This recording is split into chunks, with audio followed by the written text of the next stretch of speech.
All right, we should be live. What's up, everyone? Happy Wednesday. And for the people who are not a part of the Discord, Happy New Year, because I have not seen you since last week before the new year. But if you've been in the Discord, then you've been seeing me pretty much every single day hanging out in there. And we already wished each other a Happy New Year then. So, what's up? How's everyone doing? We do have... let's see, quite a bit of people in the early chat. We had Craig Lilly with the first, not as always, but as most of the time. Him and Jason usually are the first to send a message when the stream notification goes out. We got Musashi. We have Scooter U. What's up, Scooter? Who is also in the Discord now as well. Craig, are you a Discord user? Are you lurking in the Discord if so? Or if you're not a Discord user, then that's probably why I haven't seen you there. For being someone who is as active in the stream chat, you are one of the missing names from the Discord. Let's see, we got Federico Gonzalez as always. What's up, KL130? We got Riot Noob, who asked a question earlier about avoiding static discharge and ruining computer parts. And basically, it's kind of hard to ruin computer parts nowadays, especially if it's like not even powered on or anything like that. So, yeah, you're fine. Let's see. Adox, is this GPU seriously going to be $799? It's not. It's probably seriously gonna be $850 to $900, but we'll see. We'll talk more about that later, though. Let's see. There's also some other stuff. If I forget to, if y'all can remind me. The lower entry level 13th gen Intel CPUs are now available, so you can buy them I think on Newegg and eBay right now, so, or in the US anyways. I think they were available overseas a day or two before, but yeah.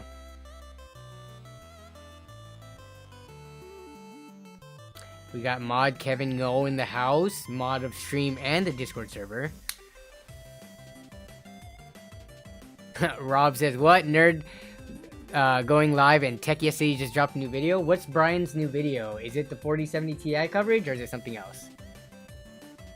What's up, Extreme Zone, as always? What's up, Donut Farmer Zero?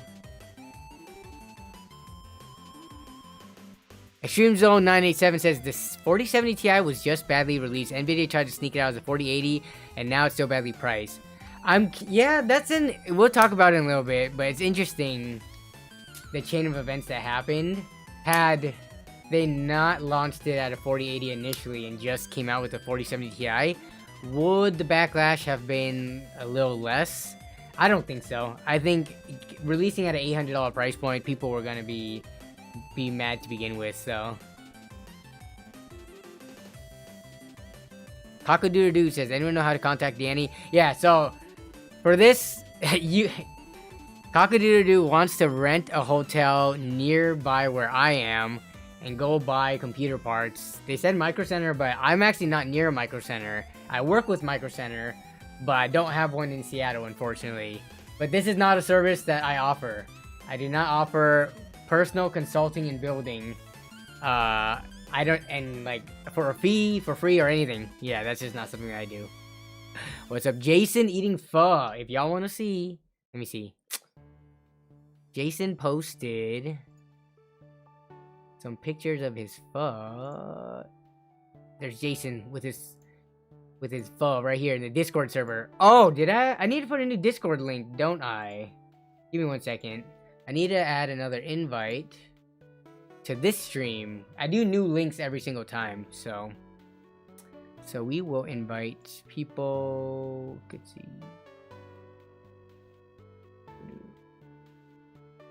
Okay, that sounds about right.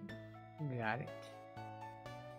Alright, so new Discord link, just in case the other one expired or ran out of stuff. Here's a new Discord link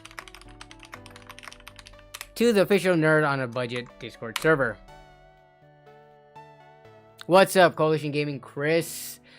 Gonna do B-Day dinner with pho with my family on Saturday. Nice. Heck yeah. What is pho? Is it similar to wonton soup? It's not. I I love talking about food when we do that in the what's it called? When we do that during the streams and in the Discord server too. The wonton noodle soup. Yeah, wonton noodle soup. The noodles are definitely different. Pho noodles are rice based. And pho, the broth is beef based. I think the wonton noodle soup that I've usually eaten is, I think, like chicken stock based. And the wontons themselves are like usually shrimp, or I guess ground chicken or ground whatever. But yeah, I would say they're totally different soups. Both are really good in their own, you know, ways, but if you haven't had pho and you live in the US, pho is very popular here, so you should definitely try it when you get a chance. Yo, what's up? Oh, Hassan said, Raza says, love the... Oh, yeah. If y'all haven't seen, can y'all go and support the new YouTube short? Let me see if I can get the post of it. I will bring it up here. If you go to the YouTube shorts, if you're down... Oops, that is a little loud. Yeah, if y'all haven't seen this yet, y'all can go watch it and support it if you can. But this was an issue that I ran into recently, and it was the fix that I needed. Obviously, there's a lot of different reasons why your Steam download could be slow, but the way that I showed here, it worked for my situation, which was basically a brand new build. You know, fresh everything. My internet wasn't the problem. It's just the way that Steam unpacks and downloads games. So doing this fixed it right up. But yeah, definitely check that out if you ever had to deal with slow Steam downloads. What is menudo? Menudo. Oh, I'm not sure if I've ever had menudo or mole de panza. I'm not sure if I've ever had that. Actually, no, I think I have had it. I think the one that I had it at the restaurant was not that good, unfortunately. So, yeah, so I've had this before at a local restaurant. It was, like, I added the lime. It just didn't have much flavor. And I think it was a particular restaurant I ate it at. I just felt like it was kind of bland tasting, even after adding like a little bit more salt, pepper, and lime, squeezing some lime into it. So yeah, I don't know. So I have to try it again. Yeah, I had this recently. Not recently. It was like a few months ago when I was sick, actually.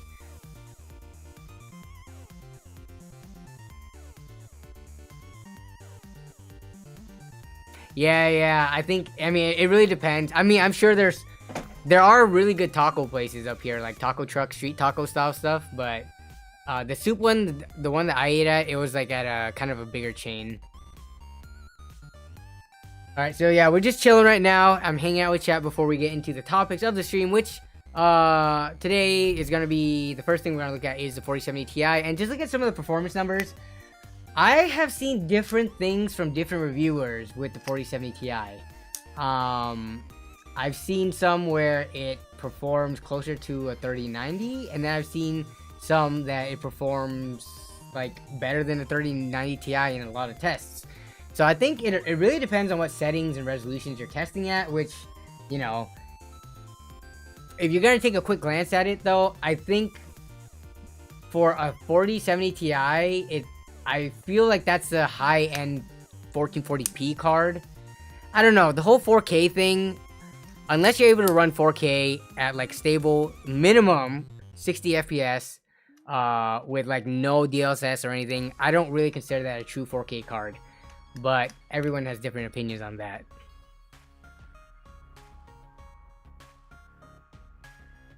Thoughts on the 4070 having better cost per frame than the 7900 XT?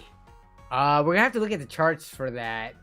To be honest, I feel like a lot of the coverage was more of comparing NVIDIA's products to its own self and its past generation, and not so much on the AMD. But how much are 79 XTs even going for right now? A new egg. Those are going for 880. Okay, we're gonna have to use all the like existing prices as reference and not the MSRP. So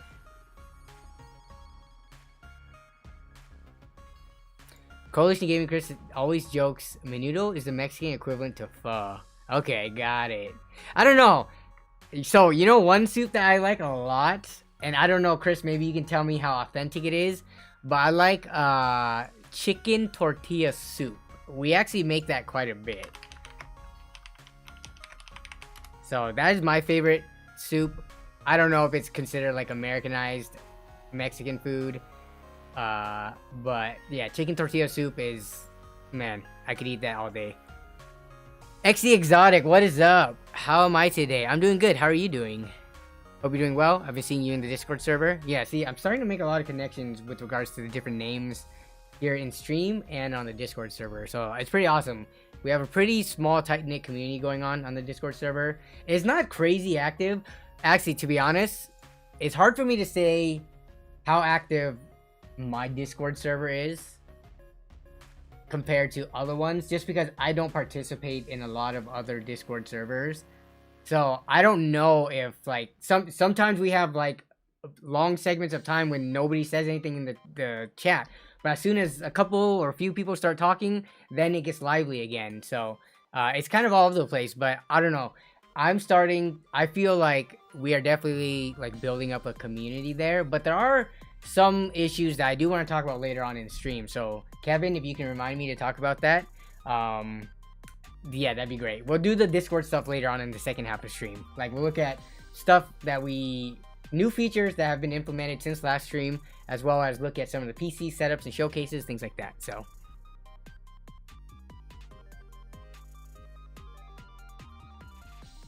for the video, you can leave that off if that doesn't impact your performance. If it's on by default, then you could also just turn it off if it helps your Steam downloads, and then turn it back on.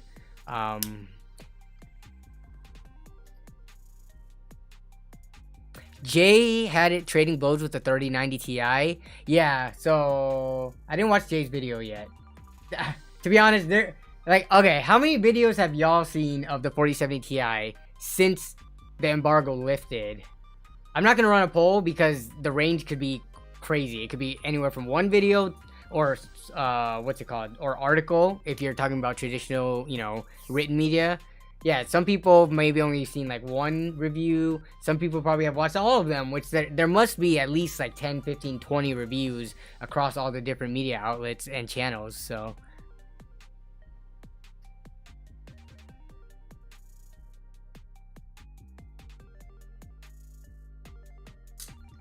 Ben Wong says, want to play tech support at some point and try to fix my PC issue.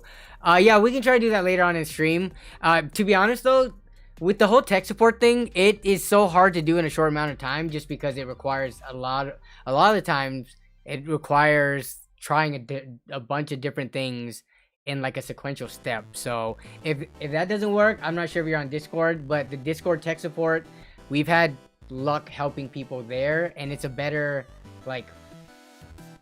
format to help, just because the stream is only 2 hours long, and I already fill it with the first half with like stuff that we have to talk about. So yeah.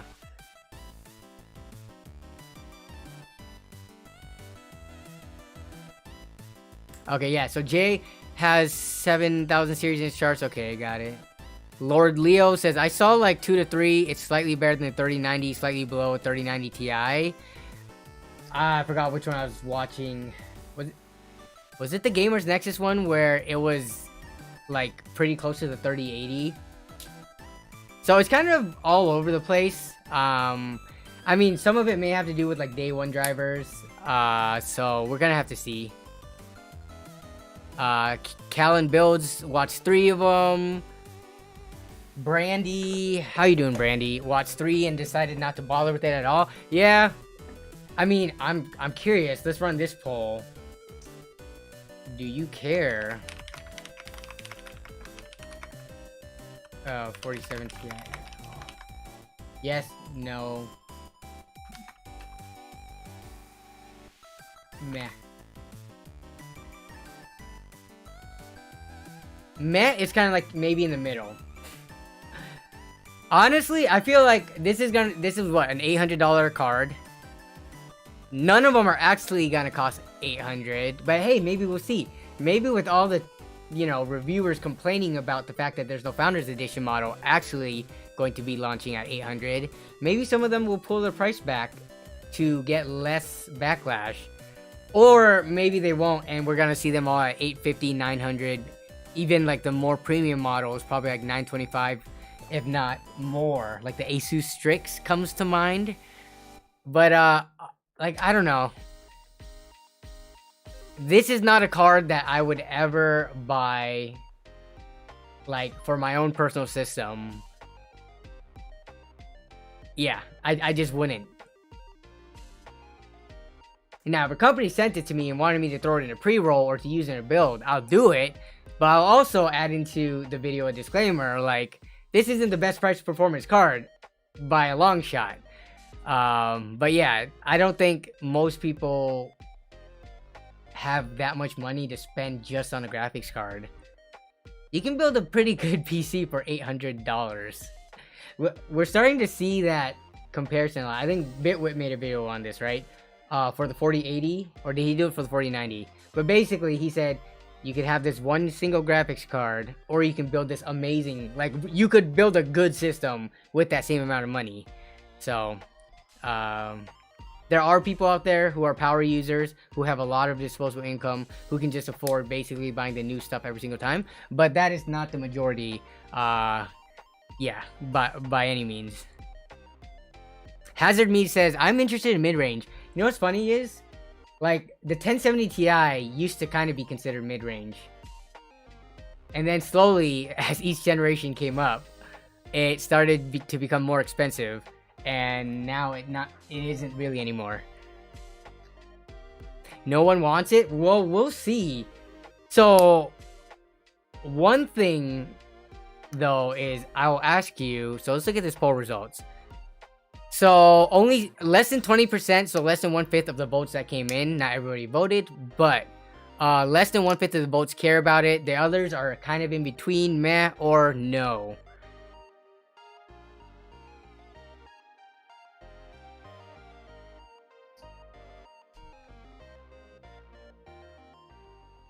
Shutter Thug Watch 3. Gamers Nexus, hardware unbox. I have not seen hardware unboxed yet. And for Gamers Nexus, I was listening to it. I was doing something, so I had it in the background. I wasn't actually watching it and looking at the charts as they came up. So, and then yeah, in Jay's, okay, they all had nice things to say. Yeah, why don't I believe you when you say that? Judge Judy says 4070 too damn expensive. I think a lot of people are agreeing on that. Well, the TI, anyways. Shauner says, I care about it a little bit because it shows how Nvidia is trying to change GPU shortage pricing for their new graphics cards. Or trying to... Oh! Not change. I read that wrong, Shauner.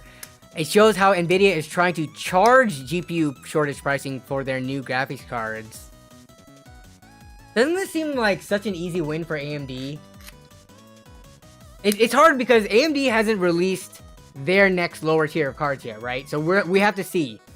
But in terms of the top tier stuff, Nvidia came out of the gate with high prices, and AMD, for their first shot, they could have come in more reasonable and been the heroes, but they kind of didn't. They do have lower prices, which I guess is kind of nice, but they could have come in even lower and I guess like gained more market share. But they're dealing with their own issues right now with the overheating and stuff, overheating cards. I just saw that Der Bauer video about the vapor chamber stuff and not enough liquids being or fluid being inside of them. So that's a whole nother issue. Assuming that didn't happen, it would have been nice if AMD cards were Jason. It would have been nice if AMD came in like noticeably cheaper and took this as an opportunity to like win back PC gamers who are in, you know, that kind of echo chamber of AMD card drivers are horrible.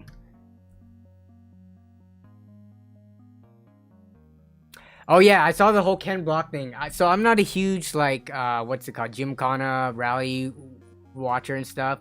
One of my roommates in college was though, and I remember watching those Ken Block videos, and they were super crazy. So it's unfortunate he died doing what seems to be what he loved doing, the snowmobile accident. So yeah, rip Ken Block. I'm not sure how known he is outside of like the car community, but I'm aware of who Ken Block is.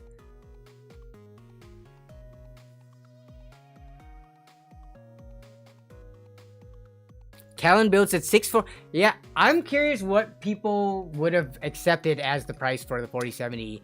650. I mean, obviously that's gonna sound reasonable because that's 150 off.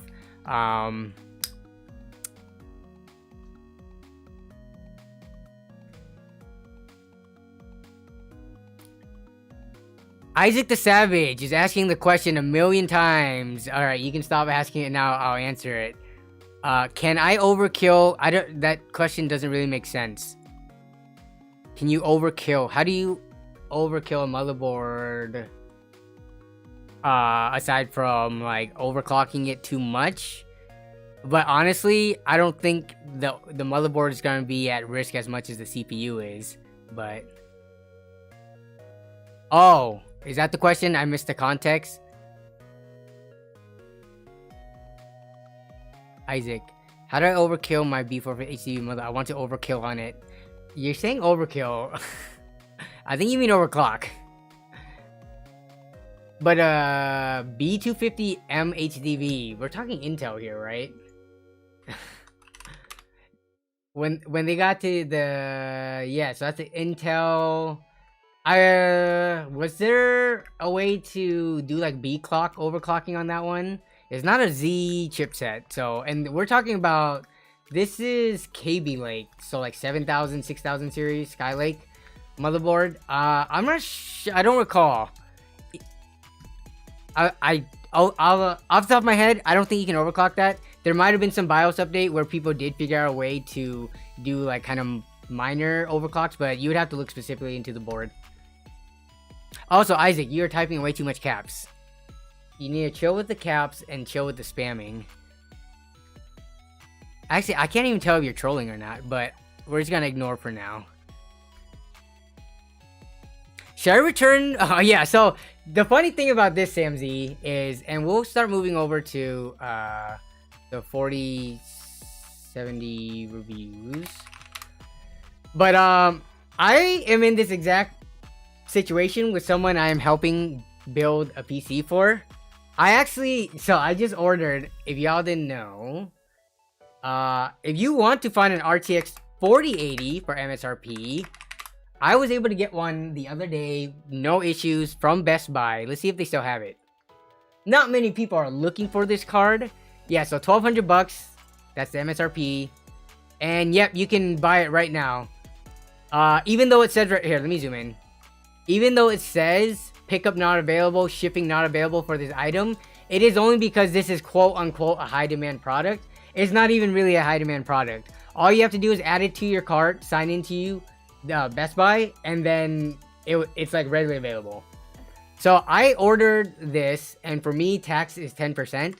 So it worked out to be $1,320. This is for a build that I'm doing for my brother-in-law. And no, he does not get free parts from me. I haven't known him long enough to get free parts from me. No, my brother-in-law, he asked for my help to build a computer, so I'm helping him build one.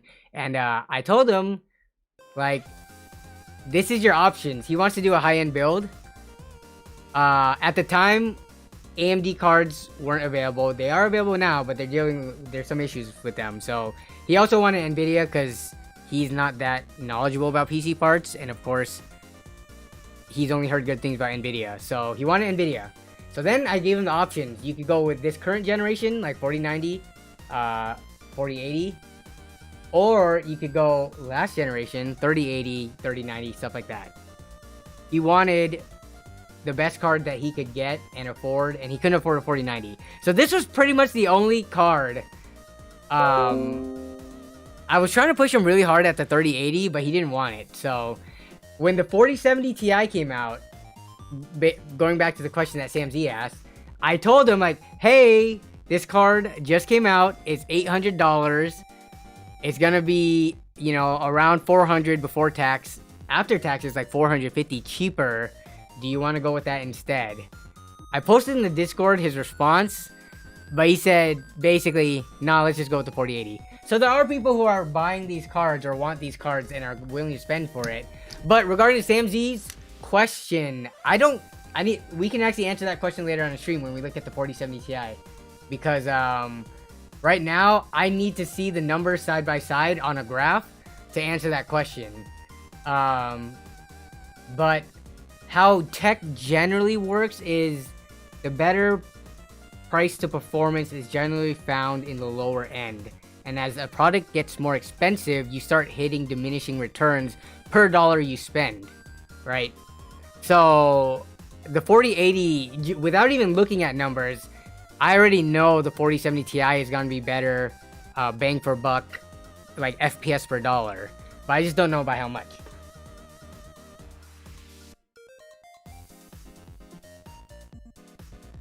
Yeah, so he didn't want the 3080, but now wants a 4070 Ti, which is only 12% faster than 30. Well, so here's the thing. The 3080 isn't cheap right now. He also doesn't want used parts. You know, some people are just weird about used parts, especially if they're spending like, you know, $2,000 to $3,000 on a PC. Like, let's take a look at RTX 3080 prices right now. Let's see, 3080, if we go to lowest price, and this is all going to be helpful for when we look at the 3070 Ti stuff.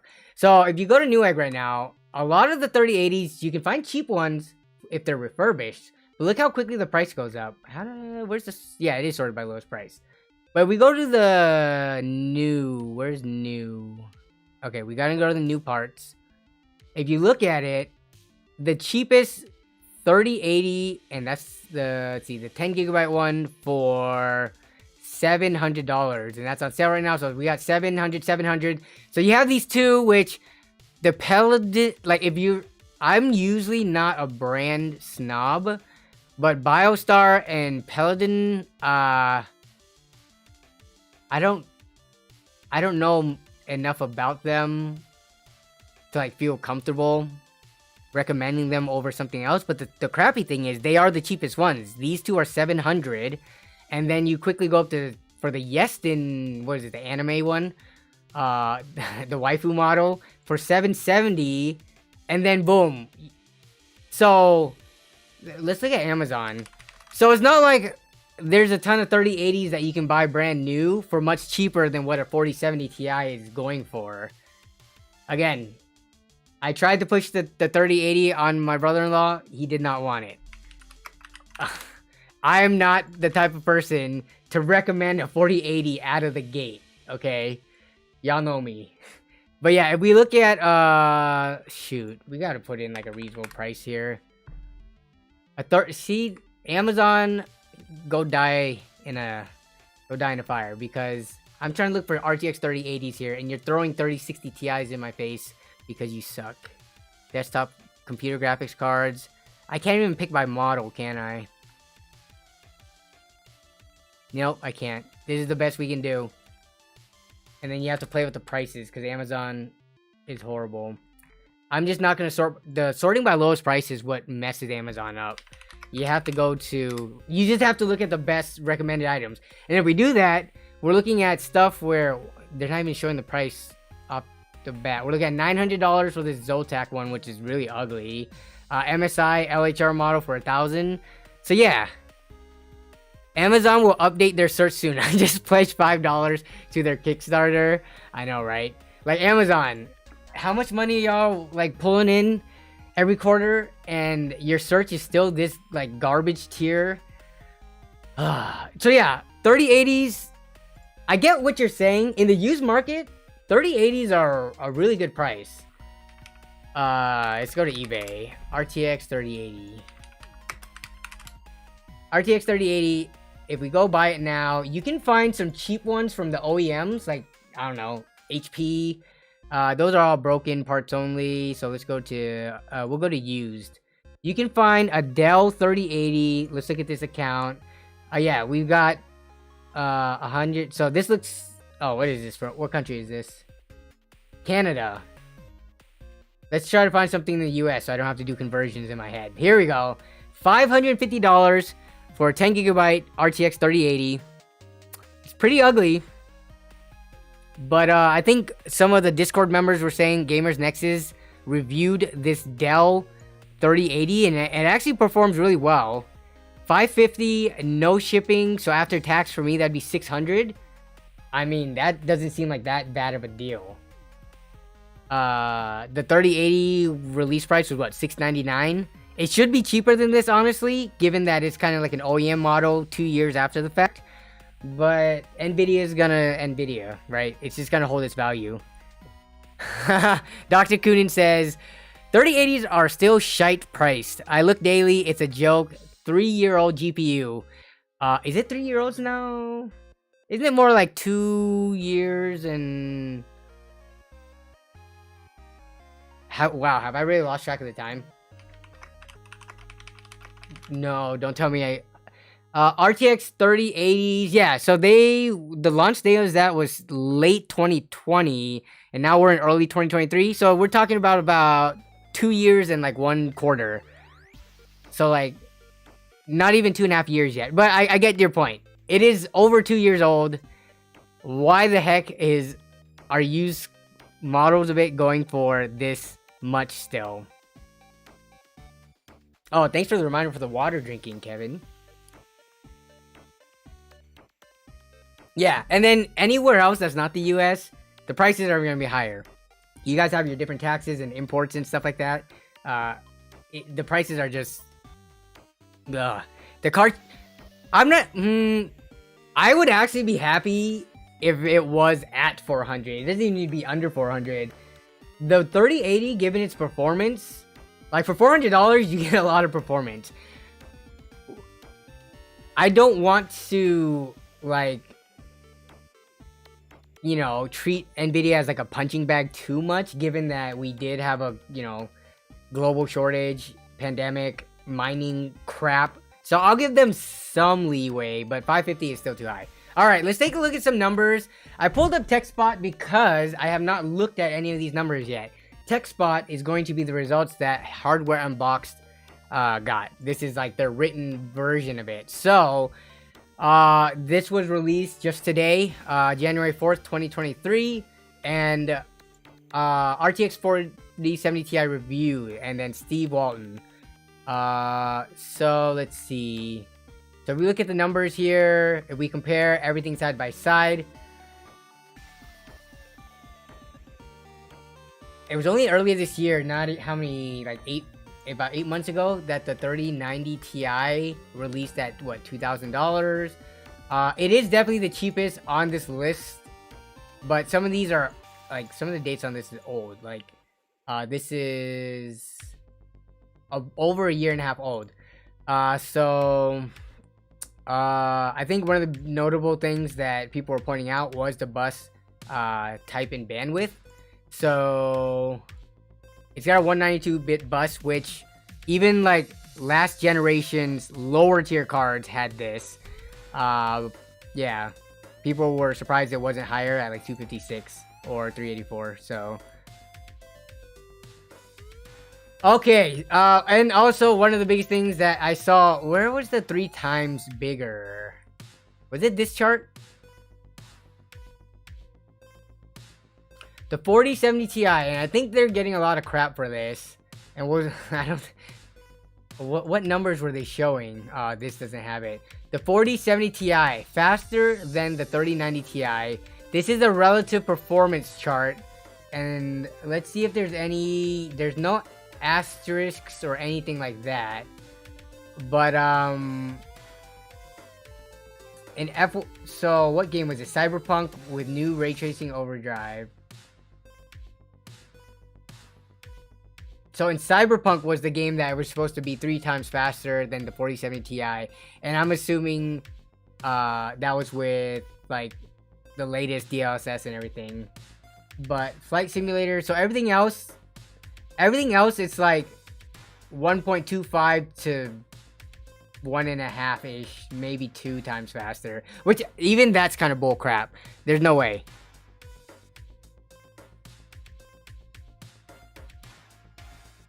Yeah, so it must have been the Cyberpunk one, right? Because this is the only, from their own chart, the only location that we see over 2 times performance, anywhere close to 3 times, is right here in Cyberpunk. So it was comparing old versus new DLSS, which obviously is misleading and kind of sucks. But here's the thing. I don't think, like, do you think anyone would actually complain about this if the card was, like, say, $600? Let's look at the performance, but I think the price has to do with everything. You could lie and say all this stuff in the presentations, but if at the end of the day, price to performance comes out on top, people are going to forget it and they're going to buy the card regardless. But right now, we have an oversold card that is also very expensive. Like, it was overly sold in the marketing. And let's see. I'm linking this article here, and I'm gonna link it for the people watching the VOD. TechSpot article. Gotta cite your sources, right? Okay, so let's look. So 1440p, very high settings, exactly where I would expect this card to, to test. I don't really care about 1080p performance. Different resolutions might get different, like, multiple factors for, like, how much better it is one card over the other. I think this card is, like, a high-end, like, before 4K card. So, yeah, and again, that's because I don't call it a 4K card unless you turn off DLSS and you can hit, like, stable 60 FPS on AAA titles. But 1440p, what are we looking at here? Watch Dogs Legion. How old is this game?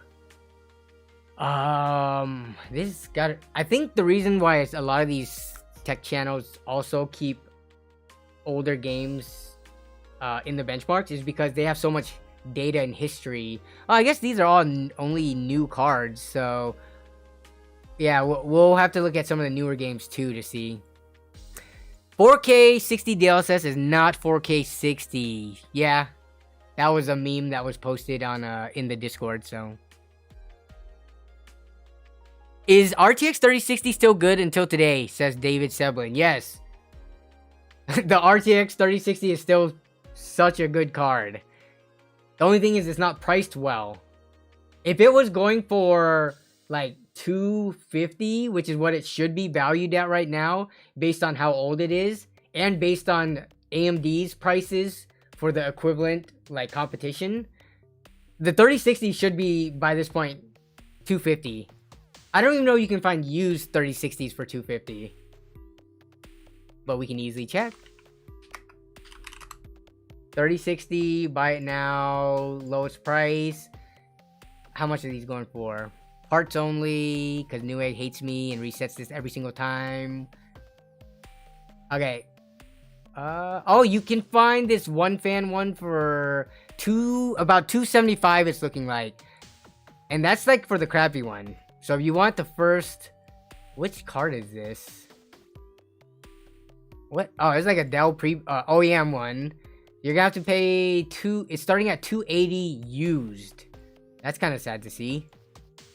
Yeah, I mean, used, it should definitely be closer to $200, given the performance. Yeah, sorry, I think I said Newegg. I meant eBay. I've been interchanging those two.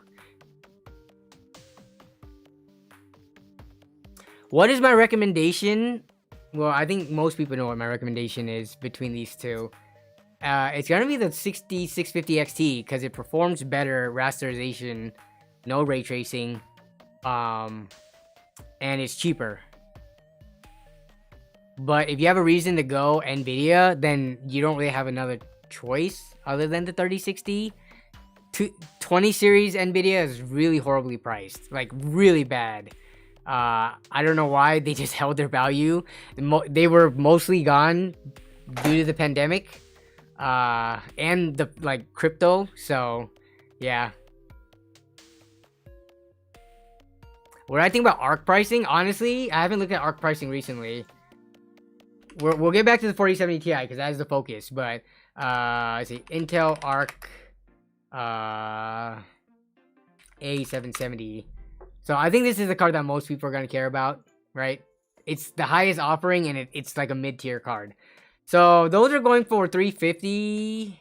Okay, there's cheaper versions going for 8GB versions going for 325. It looks like, but anything 6. Wow. Yeah, I think they're still kind of too expensive for what they are. I think AMD still beats them. For gamers, that is.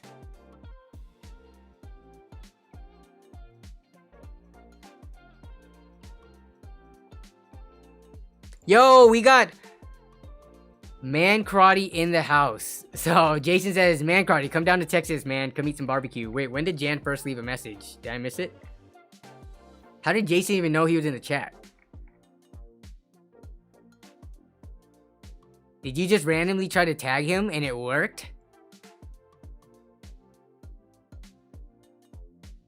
But yeah.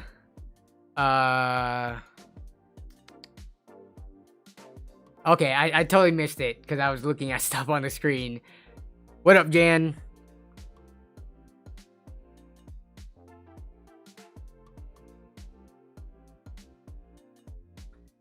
Yeah, so Intel Arc, I mean, I said it when I had a chance to play with it and make a video regarding it. Intel Arc, I do not recommend unless you are a tinkerer and a troubleshooter. If you are a beginner, I do not recommend Intel Arc. But if you're someone who has multiple systems laying around, should your the Intel Arc card start acting funny or having driver issues or just not performing that well, you can pop on over to, you know, a more reliable system. But for a beginner, yeah, I wouldn't recommend like my friends and family to get the Intel Arc card. It's just, if it was cheap enough, yes, but it is more expensive than the competition that is known for budget, and that's going to be AMD. And of course, it's not going to be able to compete with NVIDIA. It has NVIDIA pricing, but not NVIDIA, like, legacy, I guess you can say.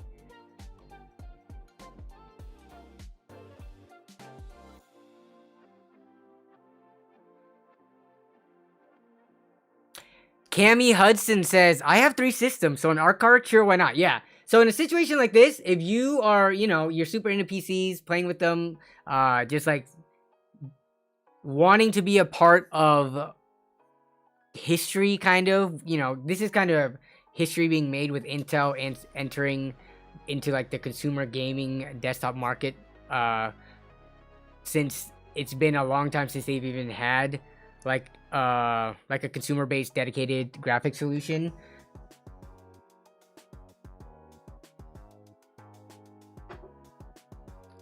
Jason's, I've been an Intel fan before they were good.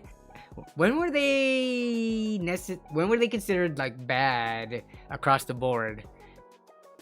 But okay, so back to the 4070 Ti. Well, we got a little bit off topic there. So in Watch Dogs Legion, let's see. So wait, who was saying that it was beating the 7900 XT earlier? I'm sure in some games, I forget if Watch Dogs Legion favors AMD. It must, because it's beating the, like, AMD's cards are on the top of the list. So this is, oh wait, this is Ubisoft, right? Yeah, Ubisoft, for whatever reason, like Rainbow Six Siege, and also Assassin's Creed Valhalla, yeah, AMD cards definitely get the benefit there. So we'll go to a different game. But here, the 4070 Ti rather, it's below the 4080, but it's still beating the 3090 Ti, 3090 as expected. Not by 3 times, not even close by 3 times, but it is above them. See, what we need to... I know NVIDIA is kind of a meme for saying it's going to be 3 times the 3090 Ti price. We kind of have to laugh and then forget about it, and then now look at the situation with the last gen, like, top tier cards, right? Because if we look at 3090 Ti pricing, what is really available for 3090 Ti? Let's look on Amazon and Newegg real quick.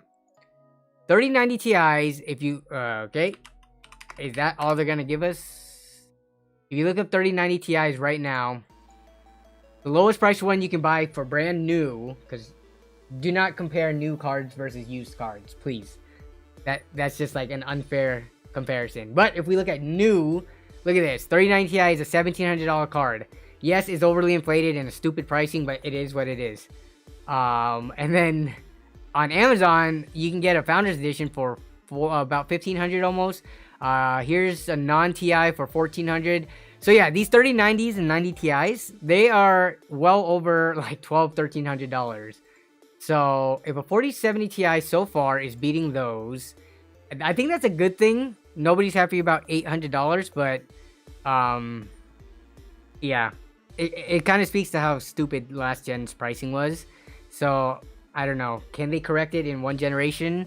We'll see once everything, you know, everything is brand new right now. They are going to capitalize on people being excited and running out and buying it right away. But give it like half a year, prices will stabilize and they'll hopefully be lower. And then here's an interesting thing. I'm just kind of gloss over this. In 4K, now we see the 4090 above the 7900 XTX, and the 4080 above the 4080 above the 7900 XT. So and you are actually very high quality TAA. So this is no DLSS, right? And this is actually performing at 89. So this actually isn't bad. So let's keep going. Callisto Protocol. Okay, can we pick a game that people actually play more of? Okay, here's Forza Horizon. Extreme quality, which I believe is the highest. Ray tracing turned to high, and temporal anti-aliasing.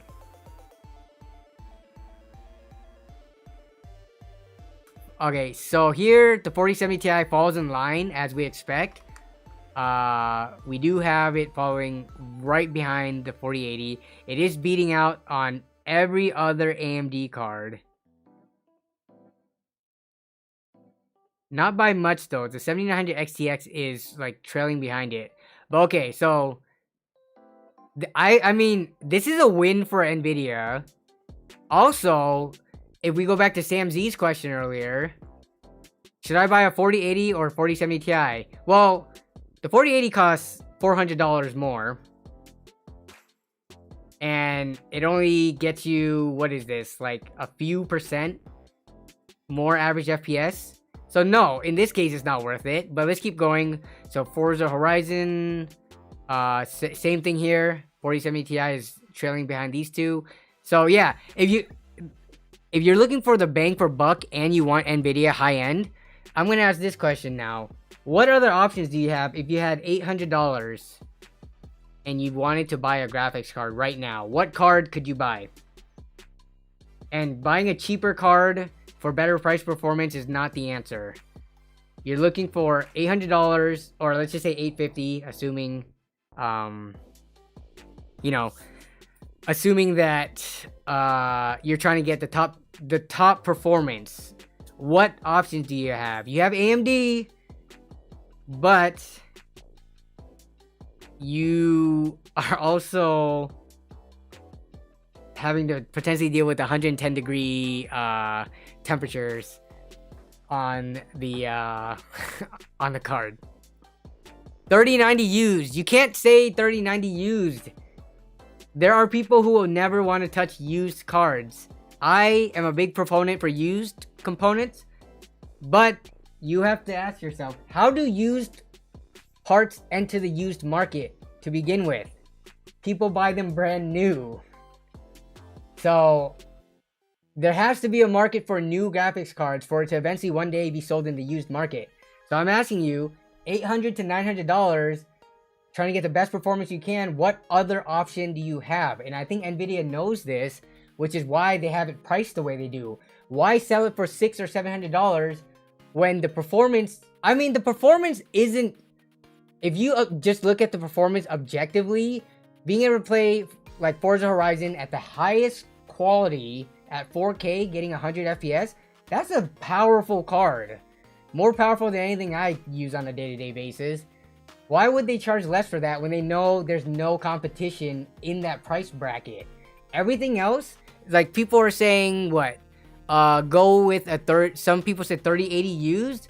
Look at the 3080 down here on this graph. So 4070 Ti is a 100 FPS. A 3080 is down here at 76. From 76 to 104, that's about a 33% increase, which is big. Like, obviously, I would be okay with the 3080. I don't need the 4070 Ti performance. But I'm just saying, people who have $800 to $900 to spend and they want to get the best that they can, they're not going to want to look at used 3080s on eBay for 550 bucks. They might look at new 3080s on Newegg, see that they're 700 and say, why not just go for the 4070 Ti at that point? So yeah, Nvidia knows what they're doing. There's not competition right now anyways. Yeah, Lord Leo, that's exactly it. 4070 Ti is Nvidia's cheapest high-end card. And they haven't released anything below it, so there's not much choice. Once the 4070 come out, people are going to go to the 4070 and kind of ignore the 4070 Ti probably. And then once the 4060 Ti comes out, the 4060 is going to follow that trend. That's why Nvidia releases the cards in the order that they do. Because if they release the 4060s out of the gate, a lot of people would be buying them and not even consider anything higher. Gabriel says, hi, can you possibly review a website? I was planning to buy a PC. Gabriel, can you ask that question again later when we get to that part of the stream segment? Oh, let me check the Discord. Is there a stream submission? Okay. So, I'm going to ask you, because we are going to start using the Discord now as like a way to do content on the streams. So, if you go to the Discord channel, Discord server, there is a channel here. It's near the bottom because it's not meant to be used except for when we do the streams. But here's the Discord channel. The link is in the description. If you go down, there's a stream submissions. If you post your stuff here, like websites and stuff, PCPartPicker links, if you post it here, I can take a look at them when we get to that part during the stream. We're not going to do Twitter anymore. This is actually a good way to like keep track of the history and stuff like that. And if the same people keep posting, I can like go to the next person and give everyone a shot at the mic. But yeah, so and then of course Jason freaking posts his little waifu thing with the SSD. But yeah, so Gabriel, I don't know if you have Discord. Hopefully you do. Go to this channel, join the server, and then submit it here. But yeah, let's hide this real quick. All right, let's get back to looking at the performance. So 4070 Ti, again, I'm going to say it. Remember, I am not an NVIDIA fanboy or an NVIDIA show. Y'all know this. Mod Jason knows this. But I'm going to give them credit where credit is due in terms of the performance. Pricing sucks. No one's arguing that. But performance-wise, the card is pretty good. But it all goes together. Price and performance. But in terms of like, you know how people love to like live vicariously through companies and act as if that's like their own company and they like root for them and hate on the other companies? Nvidia, just by doing stuff like this, being able to beat AMD's highest end offering, which comes in more expensive with a like, you know, lower tier, cheaper card. I mean, this is a win for them. Actually, it doesn't beat it, but it comes pretty dang close. 7 FPS. That's like, what, 3.5%-ish? Maybe like 3%? I don't have a calculator on me. But it trades blows with it, right? So, you know, I'm not an NVIDIA hater. I'm just calling it as I see it. Alright, Rainbow Six. In Vulcan, we know AMD typically dominates, but surprisingly here, the 4090s is beating the 7900 XTX. And then the 4070 Ti comes in. So a lot of people I think are gonna say the 4070 Ti is horrible value, and I think the 3080 is gonna be the closest comparison. So let's look at how the 3080 does here. 190 versus 234. So that's what, about a like 17% increase, about. Maybe a little bit more, like 18 or 19%. I'm just doing some quick rounding here and some quick division. So, yeah. I mean, given the price difference, the 4070 Ti compared to a new 3080, the 4070 Ti is the better value, unfortunately. It's just the high end of 3000 series for NVIDIA was just so bad of value.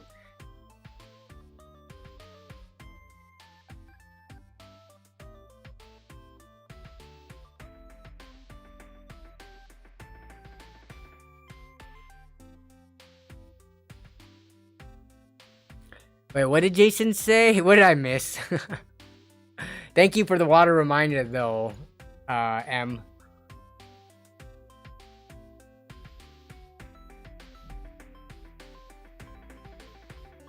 Wait, Rosex, what RAM are you buying? What capacity, speeds, and price?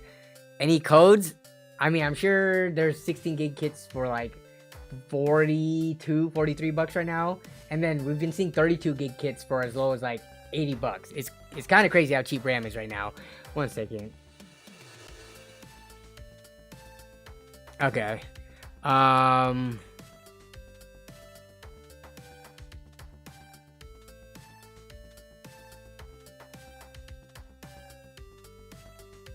Oh, that was regarding the waifu thing. Okay. Used 3070 for 375. Is that a good deal? That's hard to say. And yeah, if we look at the 3070 performance, just so that, oh no, where's that? Yeah, let's see, 4070 Ti versus like a 3070. It's a huge difference. Not necessarily. Let's see, what is that? 100 over 140. What is that, like 66-ish percent, 60% better? So that's pretty big. But RTX 3070s in the used market, what would these be going for? Probably like 400, typical. Let's see. Okay, used. Okay. So the cheapest 3070 is this one for 380 plus 12 shipping. So that's 392. Tax is gonna bring it over 400. And then after that's 395. So about this 345 one has $50 shipping and it's from Israel. So kind of ignore that one. But yeah, so we're looking at 3070s are going for 400 bucks. 375, the question that Aaron is having, Aaron Middleton, is it a good deal for a 3070? Yeah, that's a good price. You could probably get a 6750 XT from AMD for cheaper than that, but if you don't want AMD and you only want NVIDIA, then yeah, 375 is lower than the typical going price, like, you know, countrywide or...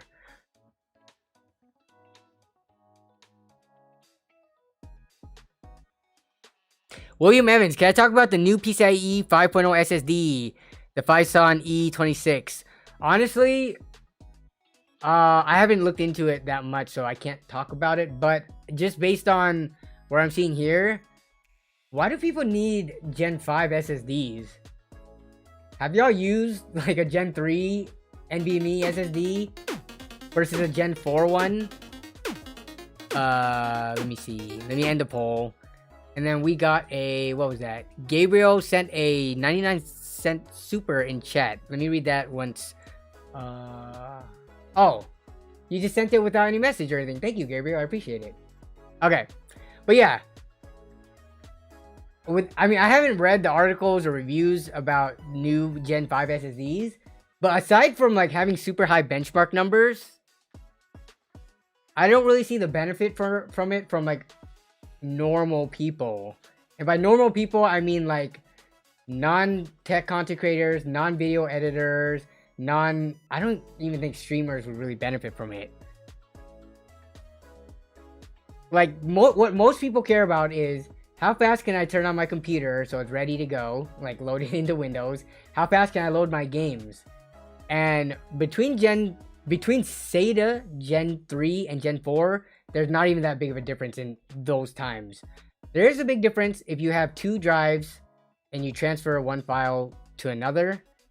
You're going to be limited by the slower of the 2 drives. So that being said, for a PCIe Gen 5 SSD to even be useful, you need 2 of them to transfer files back and forth from each other, because it's not about the read speed, it's also about how fast the write speed is, you know, from the original to the destination drive, right? So I don't know. I'm not excited about it at all, but I might be missing something. Let me know in chat if I am, but yeah. Rad Roadbot says, hot take, I think the 4070 Ti is priced well considering that what 3090 still cost. Yeah, that is one way to look at it, and I did mention that earlier. It's all relative, right? But what if what if that is due to Nvidia's manipulation of the market? What if it's because they had it priced stupid and kept it that high so that their next thing comes out doesn't look as bad? It's like, okay, I was gonna use a really nasty example. Let me try to think of a better one. Okay, it's like saying here's a bologna sandwich, because bologna is kind of gross. Here's a bologna sandwich. You could either eat this for $10 or this dirt sandwich for $12. Okay, that's not a good comparison, but you know what I'm saying. Like Nvidia and the turkey sandwich they have at $30. Okay, never mind. This analogy is falling apart. You get what I'm saying though, right? If Nvidia is controlling the next best thing's price, then it's kind of like manipulation.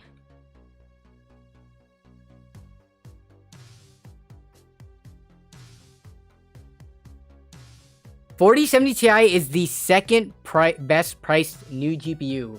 What would you consider the best priced new GPU?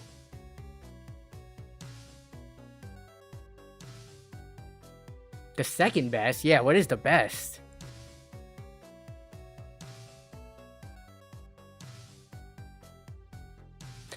Fefe all day says, Danny, question. I have a 3080 Founders Edition, want to upgrade to 4000. Do you think it's worth upgrading?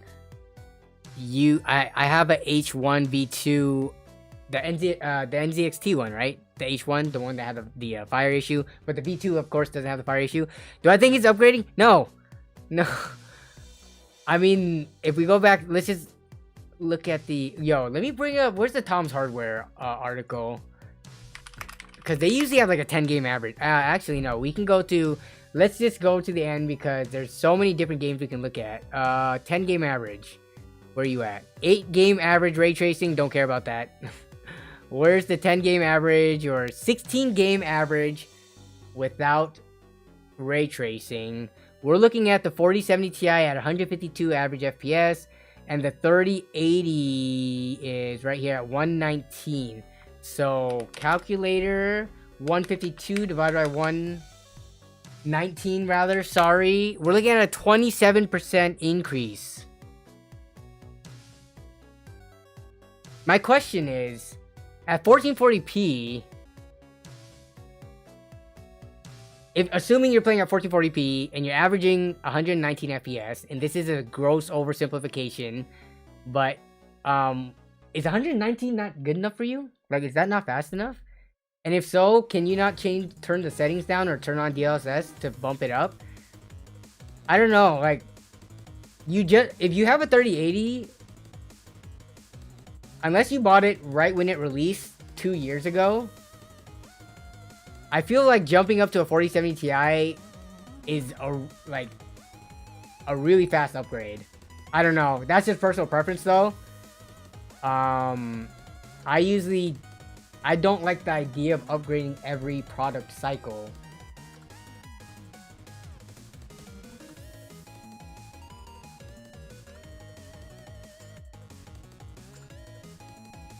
It's never worth. Well, yeah, especially since it's never worth upgrade every generation.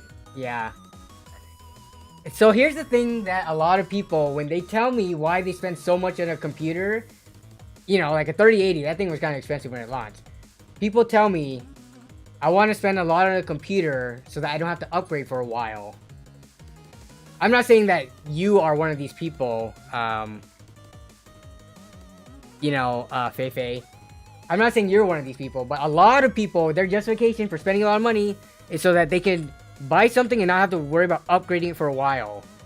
But then they're the same types of people that go out and upgrade the next generation a year and a half or two later. Isn't the point of buying the bleeding edge of tech so that you don't have to upgrade for like 4 or 5 years? Right?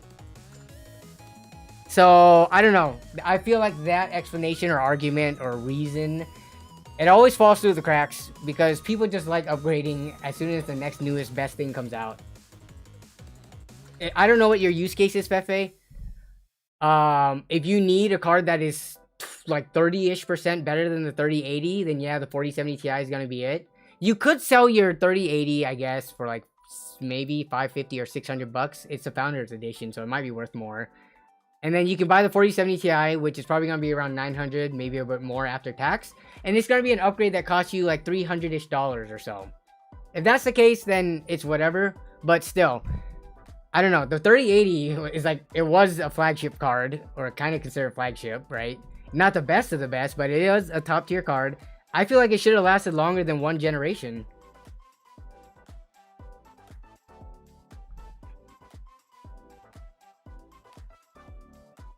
Shauner says, I spent so much on my PC because I'm a nerd, and despite what my membership says, I'm not on a tight budget. That being said, I'm not upgrading my GPU in my next build. Yeah, exactly. You are upgrading the CPU though, right? To that, you said you got a 7600X, I think, which is still a very reasonable. I mean, those are going for like $240 on sale right now. And you got like the Micro Center bundle discount, I think. So yeah. Yeah, I don't know. I think graphics cards, sure, the highest end ones, they're pushing crazy numbers, but someone with like a 2070 could still perfectly enjoy gaming like modern games in this day and age. And we're talking about a card that's now considered 2 generations old, a 2070, which probably goes for, I don't know, like $250 on eBay. Still overpriced, but still, you know, like you don't have to spend a lot of money to enjoy PC gaming. Banktastic says, for me, it's always the best I can afford when I upgrade because I never know when I'll be able to upgrade the next time. Exactly. But also, do you tend to upgrade every year and a half or 2 years, or do you make it last even longer? Like, if we go back to these numbers, let's see. Let me zoom out here.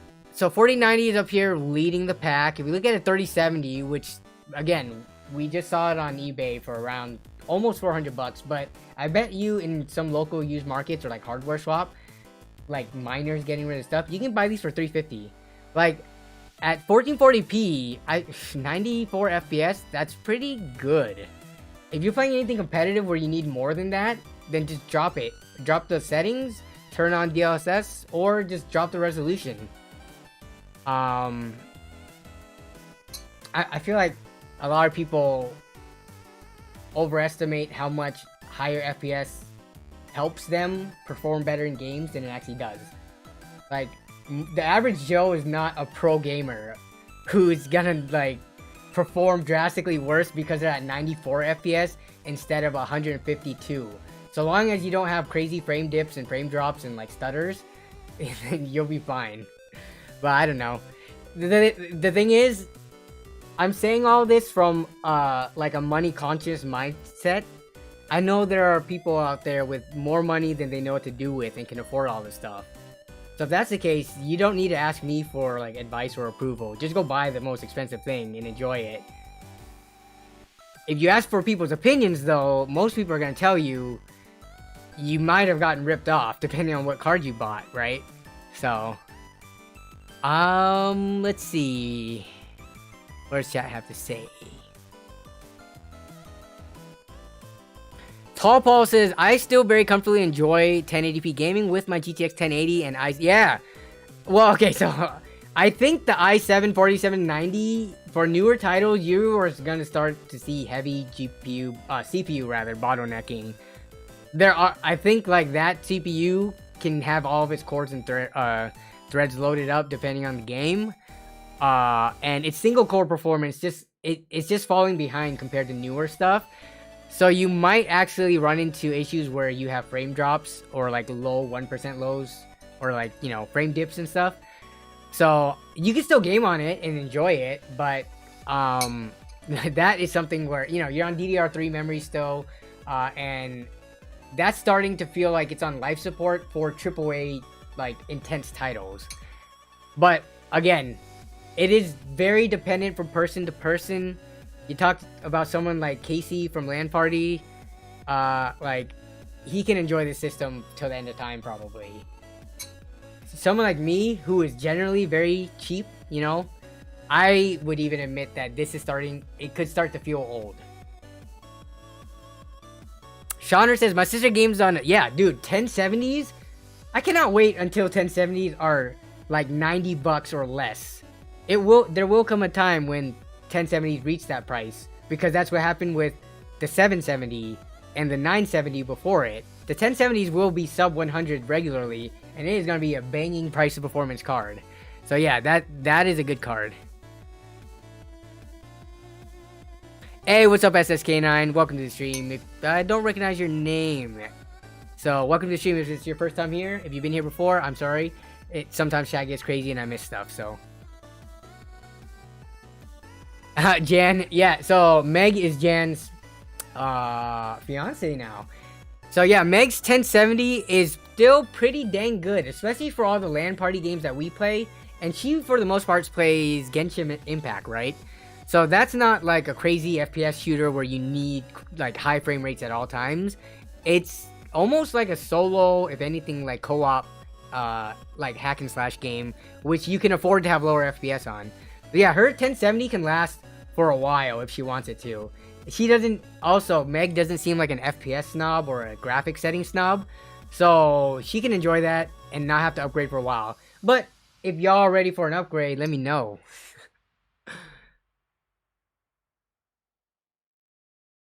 Yeah, oh yeah, congrats to... This is also private. I'm sorry I called it out, Jan, but people love you. People know who you are in the community. You know, they know you make the awesome music for the channel, as well as you're in every LAN party stories. Almost every LAN party story. You missed the one where you went to travel. But, yeah, congrats to Jan again.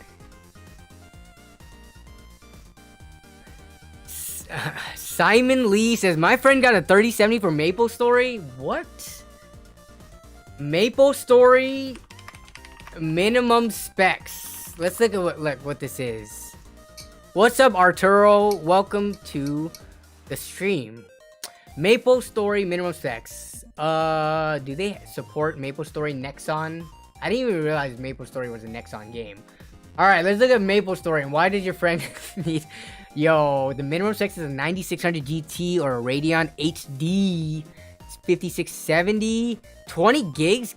Dang, that's a big game. For how, you know, 2D the graphics are. 4 gigs of RAM. Intel Core 2 Duo.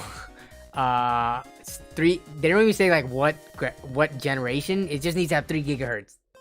And then, okay, Windows 8.1, DirectX 9, and then what they recommend, Windows 10, an i3. Why not just give the generation of processor? This is weird to me. Just putting the clock speeds, but okay, sure. 8 gigs of RAM, a 1050, and these are old cheap cards too. 40 gigabytes. Is there like some texture packs that doubles the size? How is this the minimum system requirements? I know nothing about Maple Story. I never got into that in like middle school or elementary school or whatever. And I dang sure was not gonna get into it when I was an adult. But 40 gigs? What kind of like enhanced graphics packs do they have for this? Kind of like chibi graphic style stuff. But yeah, you do not need a 3070 to play Maple Story. Maybe if you're a streamer, But even then, if you're a streamer, you can have like a lower end card. It goes back to the point. A lot of people overpay for their like PC hardware based on what they use it for. Like a lot of people can get away with so much lower end hardware, but you know, I don't know. They haven't met me or other people like me or you all in the community to tell them otherwise. And maybe they're just stubborn. Maybe they have been told they don't need a 3070 for MapleStory, but they went ahead and bought it anyways because they just wanted the best at the time.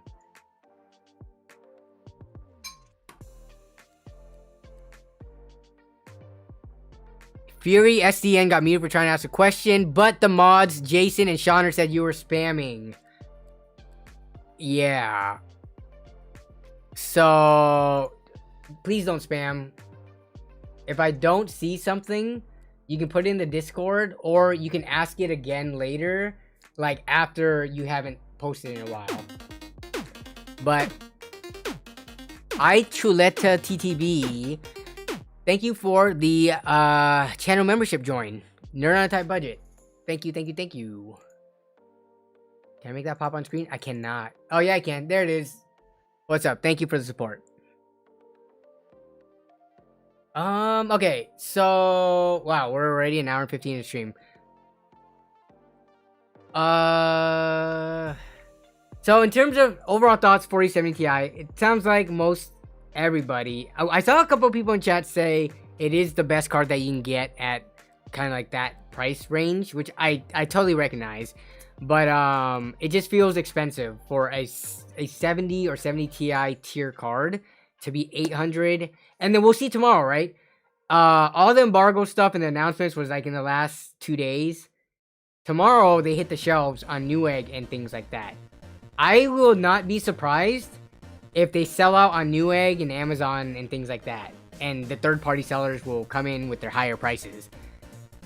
I won't be surprised because some people are just itching to buy a new card and could not afford like $1,600. They couldn't afford $1,200. And now this $800 card comes out. It looks really good. So yeah, a lot of people are going to be buying these 4070 Ti's.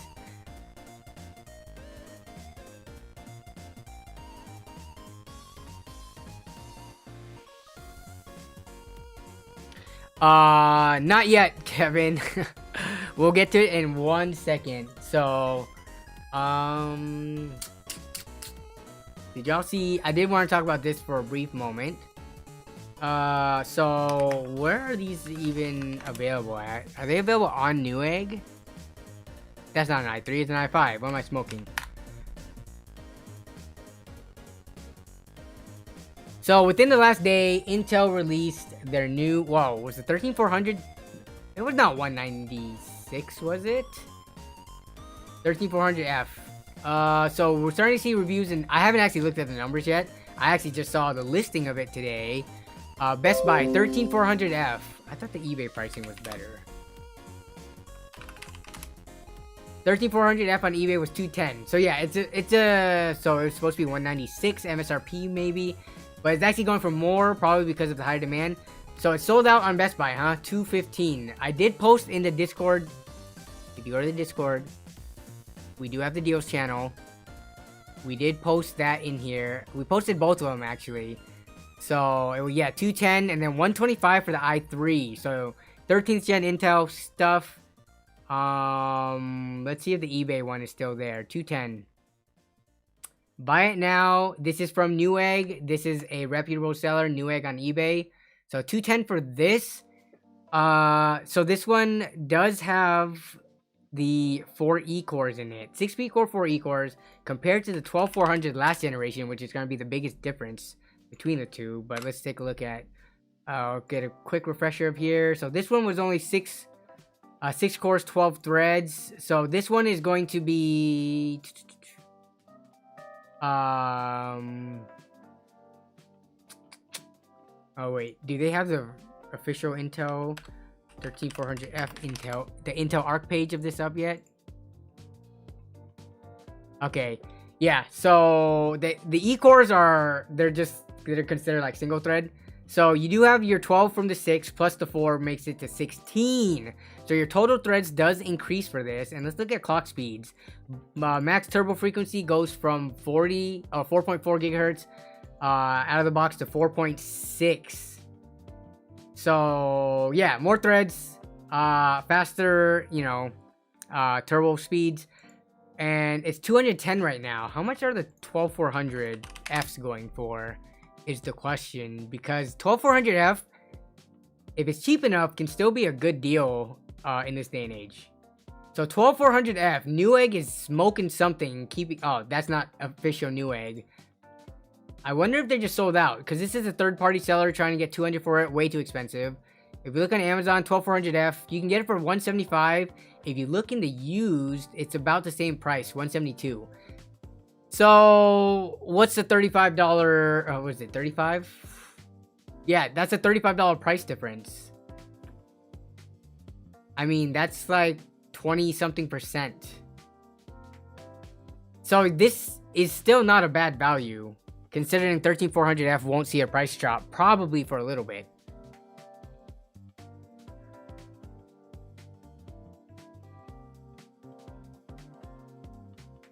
Demon Mint wants to know how it compares to a 12600K. Yeah, so let's see, 13400F, 13400 review. Let's see if any of the major outlets got it. Rock Paper Shotgun, PC Gamer, WCCF Tech, Tom's Hardware. Wait, these are old. We need to look at stuff that just came out, because these are like the leaked storage or stuff from December. From 2 days ago, PC Gamer and then Rock Paper Shotgun. I actually... do they... Okay. Do they have the results on here? I think someone posted the graph in the Discord. Maybe we can go over there to look at that. I don't know what the source was from that, though. PC Gamer, let's see. Oh, is this just information? There's no actual benchmarks? Were those leaked benchmarks that someone posted in the Discord? Let's go over there and look at that now. Alright, I think it was in the Tech Talk channel. Here we go. Oh, it was War Totems, right? Yep. Okay, so what was this from? The only issue is, I don't know what this source is from. So, I mean, it looks legitimate. So this is just a Cinebench score. And you're gonna have to take all this with a grain of salt, because, again, it looks like it's from a website that is not in English, which does not mean it should be discredited in any way. It's just, I don't know what website this or outlet this is. But, okay, let me go back to the browser so we can look at these numbers. So, we have Cinebench results to go from, which again, Cinebench is not representative of a lot of different use cases. Cinebench is just like one test that a lot of the times it doesn't match what the gaming performance benefits is, like the percentage change. Something that you see in Cinebench doesn't always reflect for gaming, for things like Blender, for Premiere Pro. So right now there's like one test that we have numbers supposedly for, right? But assuming this is true, let's look at the numbers. So single core, so that you're gonna care about this if you're for the most part gaming, because a lot of times if you look at your actual like CPU, what it's doing during gaming, most of the threads aren't being used in a lot of the games. They're just not optimized for it. So if you look at 13400F relative to the 12600K, we don't know anything about the overclocks, because assuming a 12600K can be overclocked and a 13400F is kind of locked. Let's look at this number. So we'll look 1841 divided by 1734. So we're talking about it's only 6% slower. The 13400F, it is 6% slower in single core than the 12600K, which for gaming, I don't even know if you're gonna really see a difference. If in most cases you are more GPU bottlenecked. And then relative to the 12, do they not? Where's the 12400K in here? Or not the 12400K, the 12400F. Do they really not have it? How do you not have that in the comparison?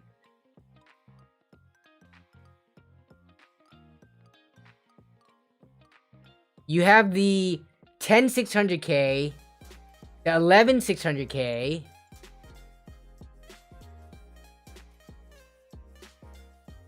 but you don't have the 12 or 11400. I guess it's because of the increased core count and efficiency cores. Maybe they just don't think it competes with it. I would have just liked to see the numbers. I guess I could pull up my own numbers, but this is Cinebench R23. It'll take me too long to go pull up like a video with it referenced, but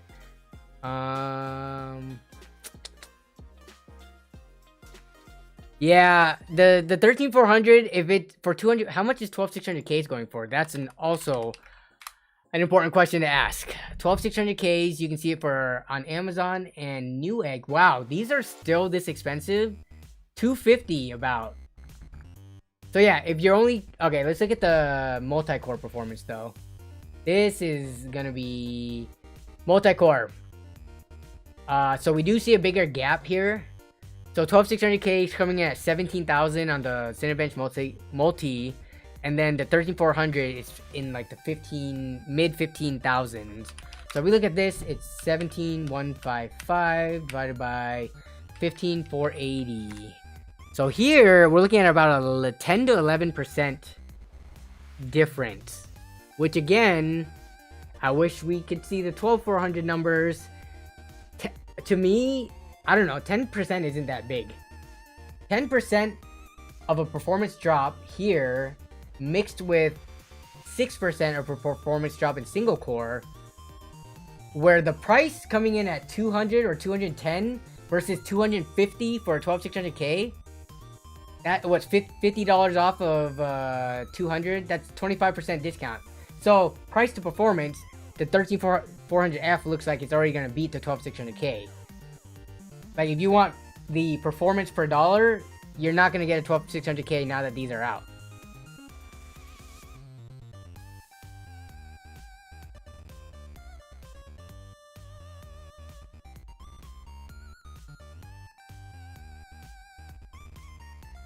Legends Cool says, I found a benchmark video with the 13400 and 13500, and according to the video, 13400 isn't much better than 12400.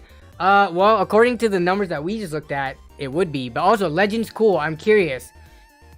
What video is that? Can you either tell me what the title is so I can look for it on YouTube? Because there's a lot of people who post fake benchmark results trying to make money off of YouTube.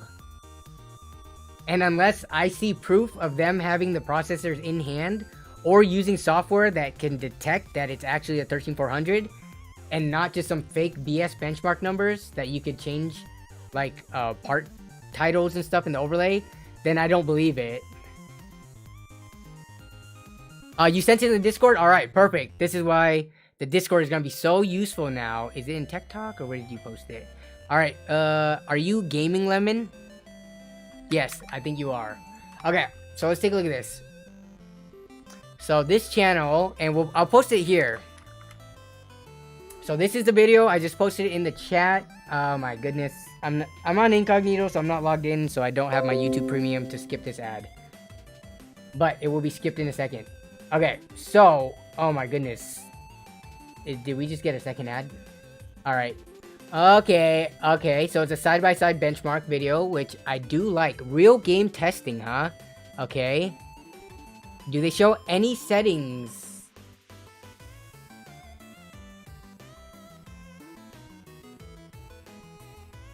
Okay, this game menu doesn't show you anything, but let's take a look at this. Oh my god, these numbers are so tiny. Holy crap. But at least you can see the FPS on top.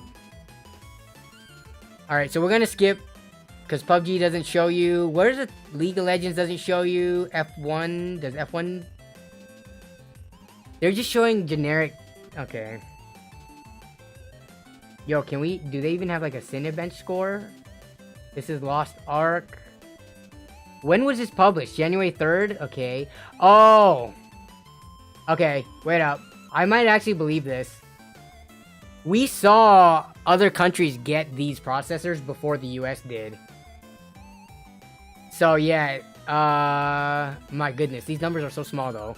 But you can just look at the side-by-sides. 12400, 13400. Yeah, it's not looking like it's too much better. But okay, I would find this believable. Except here, like in Cyberpunk, look at this. We're looking at 150-ish FPS, we're looking at maybe a 7 to 8 FPS difference as we watch this. I don't like how this... Oh, they are showing the averages, but it's way too tiny. So the average is like 150 versus 147 between the two. Let me get rid of this stupid ad down here. Between the 1300 and the 12400, we're looking at like 154 average FPS now and 150. That's like, to me, that's negligible.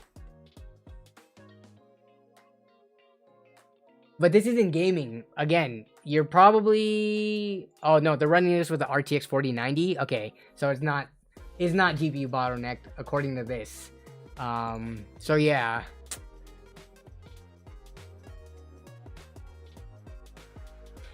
So, yeah, it's hard to say, because there's, you know, people use CPUs for more than just gaming. I think, honestly... CPUs last a really long time. So if you already have like a 12400, or if you can find a 12400 for cheap enough, I think it's still going to be very relevant. You don't have to worry about trying to get the newest, greatest thing. Not the greatest, but the newest thing, because we're still talking about mid-tier parts here. Like the 13400, I don't know if it's going to be for sure the go-to just for gaming. Because it has more threads, definitely the multi-threaded performance is going to be better, but it's going to come with a price premium of what we just saw to be about 35 bucks. So we'll see. I mean, still 210 isn't a bad price, but some people just have lower budgets. AMD CS, no, I don't think I'm doing CS coverage. I've never covered CS or anything. You guys probably have to go then if y'all want to watch the AMD stuff instead of watching like lame old me just stream. So yeah, can I just stream AMD's like CES and like thing? Oh, here's UFD's text. Dang, a lot of channels are just streaming it. It looks like AMD CES. It does have E-cores, Lord Leo. The 13400 does have E-cores. I'm gonna watch the AMD stuff afterwards, but where's the official? Oh, here's the official. It's starting soon. It hasn't even started yet. 8,000 people watching. Okay. Yeah, I don't know if I get in trouble or if I lose monetization if I just restream and watch another like channel stream.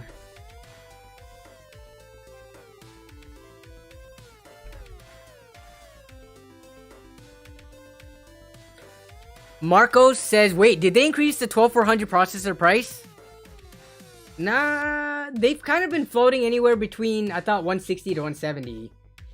I'm forgetting.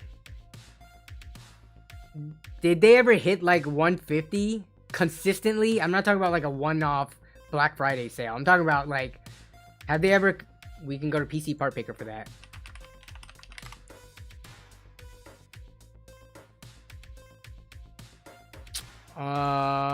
Let's see. If you choose a CPU, let's look at the 12400. So 12400F is definitely always cheaper, but we click here. What's the pricing history? Yeah, so I mean it's dipped down to like below 160 before, but for the most part it's been floating, I would say, up to the last month pretty consistently at like 175. Depends on where you're gonna get it from too. Newegg's been looking like 165, 170. Okay. So no, I mean right now it's 175. I don't know why. But they did not, it didn't look like they increased the prices.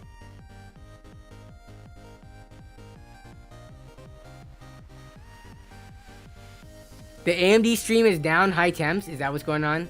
Oh no, it's happening right now. It's going on. Man, this is what I gotta compete with today. CES, you killing me. Just let me look at my... Hey, my stream numbers have been pretty consistent. For all of you who are still here, I appreciate you. At least having me open simultaneously with AMD, I feel honored. But, okay. So we talked about the 4070 Ti's and how I feel about that. The new Intel CPUs. Next, I'm going to talk about Discord, and hopefully people don't drop off because, yeah, this is kind of... I wanted to kind of talk about this. So in the Discord, we have new channels, and we've reorganized it to a forum view thanks to the suggestion of a lot of the regulars in the Discord channel. If you want to buy, sell, or trade something, we have this channel now that's set up where if you post something, like here's my example post, you can have your listing there and not have it pushed up by like random off-topic chatter. Like we can see everything that's being posted here really easily, and we basically are following hardware swap format. And we do have people posting stuff here before or already. Some people aren't following the rules, like you're supposed to put a timestamp. So I'm asking for a timestamp like this where you write down your name on a piece of paper. Well, though this one, it's supposed to Scooter. It's supposed to be with the... You have to have it next to the item. The point of having a timestamp is to prove you actually own the item so you can't scam somebody. But this is just a piece of paper by itself. It needs to be sitting next to the actual computer you're trying to sell in the picture. So I'm gonna have to leave a comment about that. Also, we also have build and setups, which, hey, we have some... Wow, we have quite a bit of a couple of new posts since the stream started. So yeah, if people want to post, oh man, this the forum gallery view, my goodness, this looks so good. You can just scroll through and just see a bunch of like pictures that you can click into and get higher. Here's one that I posted, and you can get the higher quality pics, and you can scroll through the galleries. Yeah, I think Demon Mitt was the one who told me about this and suggested it. So thank you, Demon Mitt. I appreciate it. Look at this. If you are trying to get inspiration on your own setup or on a PC build, we got people like Shauner, who is also... I don't know if Shauner's still in chat or if he's watching AMD stuff now. But here's Shauner, who did like a mega post of all of his favorite builds from 2022 that he did. So, like, yeah, he just has all these different ones. So you can go through and look at different builds that people have. Demon Mitt is also a regular who posts a lot. But, let me see. Demon Mitt. So, Demon Mitt, look at this. Look at all these builds. Demon Mitt's a power builder. Oh my goodness. I didn't realize this is how many builds it was. If you want to look at some of the builds that he's done, you can look through these. And through a lot of them, he posts through the exact specs. Along with the picture, he posts all the specs to it. Now, I'm gonna say something about Demon Mitt though. So Demon Mitt, oh, he didn't post the price of all of these. So some of these just have specs. Where's the prices for some of them?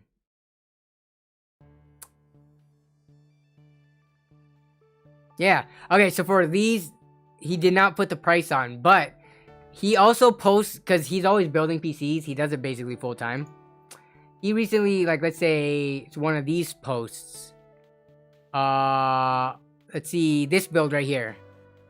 So this build he did, it has a 2700X with 2070 in it. Let's see, fans and stuff, all that, B450 board, 16 gigs of RAM, 1TB drive.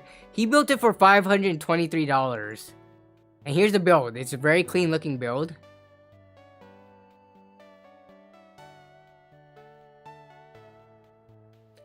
Yeah, so very, very clean looking build. So the $523, I've called Demon Mid out on this. If you're gonna post how much you built it for, y'all know me, right? Like, knowing the price of a build is, I don't think it's as useful as knowing the price and knowing the price breakdown. Like, you know, in every single video, how I do something like this, I show you exactly what the budget is allocated to. I mean, how could I be nerd on a budget if I don't show you how the budget is being spent? It's like saying, like at a company, if you were in charge of the budget for something and you had like $10,000 and at the end of the year you told your boss, hey, I spent $10,000 on this stuff. And then they said, okay, but how did you spend it? Like, how much on which? You're like, I don't know. I just spent $10,000 and this is everything I bought. That stuff doesn't fly, right? So if you're going to post a price, I'm basically saying you should break it down, especially for someone like Demon Mitt, who gets free parts from companies. Like, he doesn't have to spend money on it, like Gamdias and stuff. They send him free coolers and power supplies. He gets it, and he puts them into the builds, and sometimes he accounts them for $0, which is fine. I have zero issues with it. Like, yeah, zero. Price breakdowns help significantly. But for Demon Mitt, sometimes he's posted stuff. Like, let's say this build, right? This is a 5950X build, and I'm not trying to pick on you, Demon Mitt. This is just my personal preference thing, especially for it being my Discord server. I'm trying to make it as helpful for new people as possible. And if you're posting these really ridiculously priced builds, because Demon Mitt gets really crazy deals. Like this one's $1,500. 3090 in it. 5950X. 2 terabyte SSD. 32 gigabytes of RAM. $1,500, that's crazy. And look at this build. It's clean AF. Like, this is such a clean build. And honestly, if you could buy this for... Nobody in their right mind would, like, not buy this PC for this price. Because it is definitely worth more than that. But I've been asking him, like, right here. So this is what I've been doing. So I asked him for the price breakdown. And this is where... oh, this thing is so tiny. We're gonna have to bring it into the browser.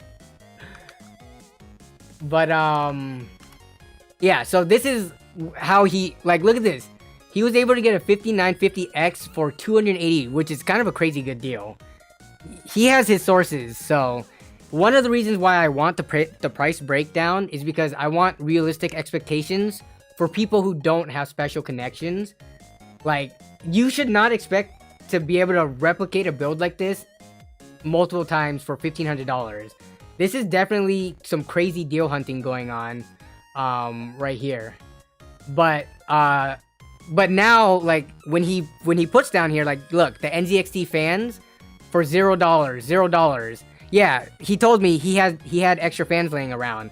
But now that we can visually see that he's accounting for extra parts, other people, if they look at this list, they can say, oh, well, I don't have free fans, so I need to add $10 or $15 per fan to the case, right?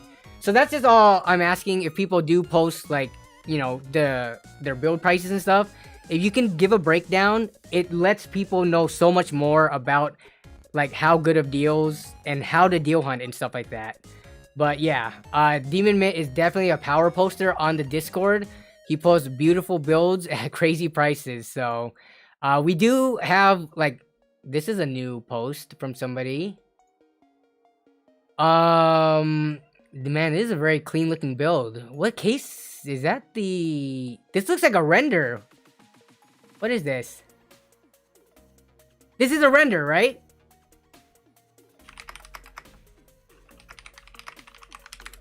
There's no way. Let's open this in a browser and zoom in. There's no way this is an actual real picture being taken.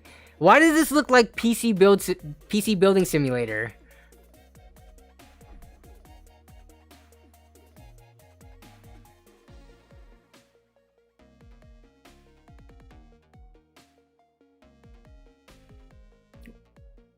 Let me see this.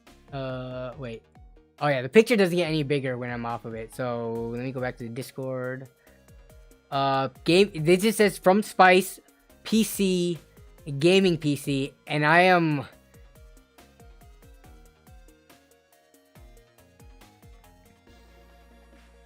Oh, is there a reflection? Wow. I am surprised. You can see the person. Yeah, you're right. I wasn't looking hard enough. Holy crap. This is like... I wish the picture was in higher resolution, because when I open it in the browser and I zoom in, it's not letting me zoom in anymore. My goodness, this is like perfectly set up. It's like symmetric. The lines are parallel, like across all the edges. Wow.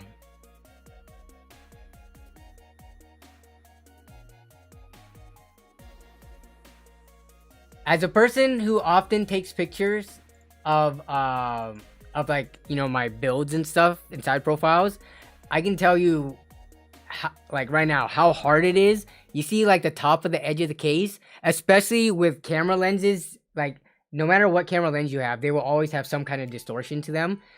Like the fact that look how perfectly parallel the top edge is to the case, this edge to this side, like oh my god, this is perfectly framed. It is perfectly flat and framed and shot like perpendicular. I'm more impressed by how the picture was taken than the actual picture of the PC, which is also very impressive. Holy crap.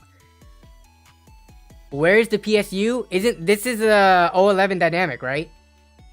So that it's on the backside.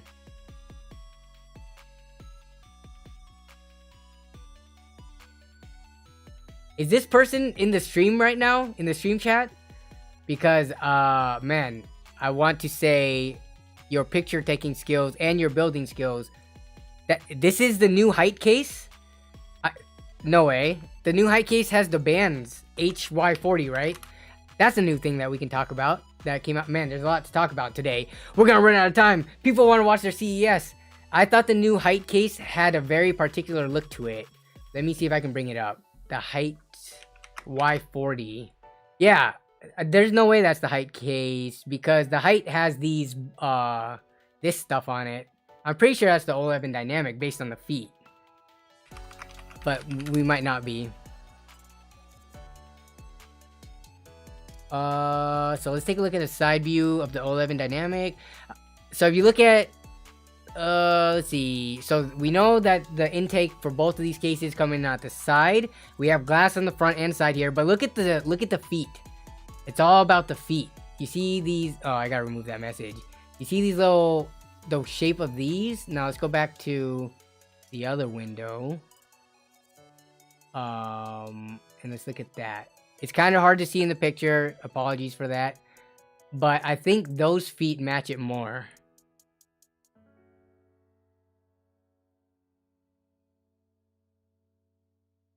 Yeah. Which, now that we're on the topic of the new Hyte case, though, what are people's thoughts on this? Okay, I don't know. I feel like I am pretty neutral and unbiased, and I have no reason to hate Hyte. I don't even hate Hyte. I shouldn't have said that. I don't have any reason to like dislike Hyte because I use one of their cases in my own personal rig. But I feel like the Hyte Y60 was overhyped, and this case, I feel like, I don't know, to me it's ugly. Functionally, it looks like, I mean, it's like an 011 dynamic style case, right? Side intake, no mesh in the front, you know, vertical riser for the PC, for the graphics card. But just this design, it looks to me like a 3D printer. Like, you know those 3D printers where you have to like open the door and it's fully encased in glass? This looks like a 3D printer to me when their parts aren't in there. It does not look like, I guess, a traditional PC case. The argument could be that, I don't know, maybe we need new innovation in the space. All the PC cases have been looking the same for the last 5 years. But I don't know, this wasn't the direction I was thinking it would be going, to looking like an aquarium or a 3D printer. Like, let me see. 3D printer. Glass enclosure. I'm just gonna randomly look this up and see if I can find an image that kind of looks like it. Let's see. Enclosed. But y'all know what I'm talking about, right? Yeah, like this. It looks kind of like this, or just... Actually, let me go back. It looks like this. That PC case looks very similar to this.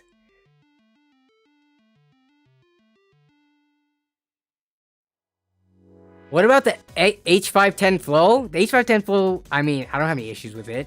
I just built with one for the Christmas video and I like it. Your car is upside down, bite your tongue. What do you mean my car is upside down? How's the Aorus upside down? But yeah, so the Hyte cases, they are getting what I feel to be like a lot of positive press. So good on them. I personally just don't understand it, but if people enjoy this look and they like this style, I mean, for sure. Who gives a crap what Nerd Budget thinks, right? If you like this, go for it. It's just a personal preference thing. Case design, once you get past, like, you know, good thermals, good noise levels with, like, the included fans or whatever, beyond that, it's all personal preference.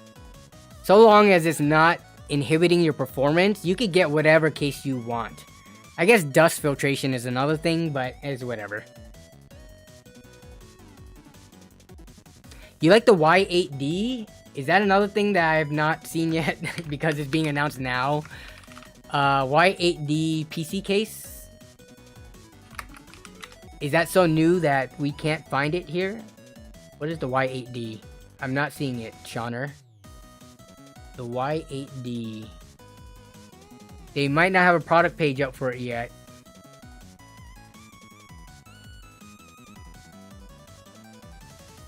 Montech Sky 2. Oh my goodness. Is everyone just releasing like similar cases to each other? Montech Sky 2. Sky 2, okay. It's like the Hyte Y40. Oh, this doesn't look too bad. This is... Oh, I don't know if it's just a picture. The Sky 2. It looks very tall and like compressed. It looks like someone took the image and just like compressed it inwards without changing the height. Like, you know, like it didn't keep the same aspect ratio. It was just squished in. But either way, let's see, side intake, okay. Normal GPU mounting though. Looks like 360 rad support up top. And then like 280 on the side. With ventilation for your power supply and hard drives down here. It looks like it's meshed up. So, I mean, this looks like a standard box case. If the price is right, then I think, you know, this would be a pretty good case. Oh, the Y40. Yeah. Got it. Okay, I know the joke you're talking about. The Y4D and the Y40. Got it. That's what you meant. Wait, is there a Y80 though? I wouldn't be surprised if there was. No, there isn't yet. Okay, so you're just making a joke on the name. The problem with all these cases is no handles. You are right. Yeah, there's not a Y80. You know they're gonna come out with a gigantic case based on the naming scheme and call it the Y40. That's how all companies do it.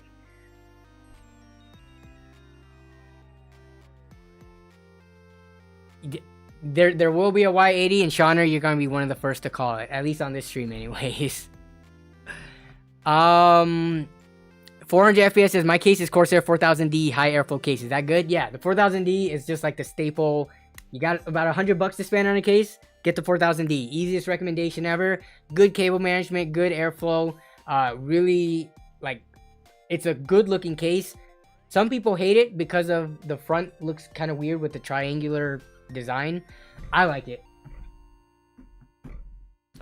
Okay, Discord submissions, we're gonna go to that. There's so much to talk about apparently with CES also happening. So, did anyone actually have any stream submissions that they wanted me to check out? Scooter, are you in the chat? If you do not respond within the next minute, I'm gonna skip over yours. But Scooter has a PC part picker list to check out. Whoops. Oh, he's here? Okay, what just happened? Oh, yeah, Shauner. I was like, why are we in general chat all of a sudden? Shauner with the views of the slopes. You were having too much fun. Do you snowboard or ski, Shauner? But he's got pictures of a beautiful day out in, wait, that was Colorado, right? HYM says, I love you. Why? Why? Thank you for the kind words. Yes, Scooter U is still here, so we can look at Scooter U's suggestion. Oh my goodness, I have like 30 Chrome tabs open right now. Good thing I have like plenty of RAM. Okay. So Scooter U wants us to take a look at this 1500 CAD. Okay, what is that? I always have to do my conversions. 1500 CAD is $1,100-ish USD. What are we looking at here in Canada? We're looking at a 11600K for 200 bucks. Even after conversion, a 12. We're talking about 12400 versus the 11600K. Where was that graph that we just saw? We have to compare the two. But okay, you're going 11th gen. The only thing about going 11th gen, I'm gonna say off the bat, is you're stuck to that platform. You can't put in a 12th or 13th gen chip. Or I think, isn't there a mod where you can do that? But assuming that you're not gonna go do that weird mod, right? It was like a pin, like you put a piece of tape or something mod. Assuming you don't do that, then yeah, I don't know. With 12th and 13th gen available, why would you go for this? But it's like everything else. You do have a Gambius, what is this cooler? 240? Yeah, 240 or 280 millimeter cooler. Do they not put 240? Okay. Yeah, I feel like 11th gen is dead end. I agree with you there, Cammy Hudson. So that's the first thing that I'm going to point out right now before even finishing the rest of the list. But then you have some thermal paste. Why you buy? I question, like, okay. What are y'all's thoughts in general? And we're going to run a poll on, what would you call it? Stock thermal paste or included thermal paste? Let's start a poll.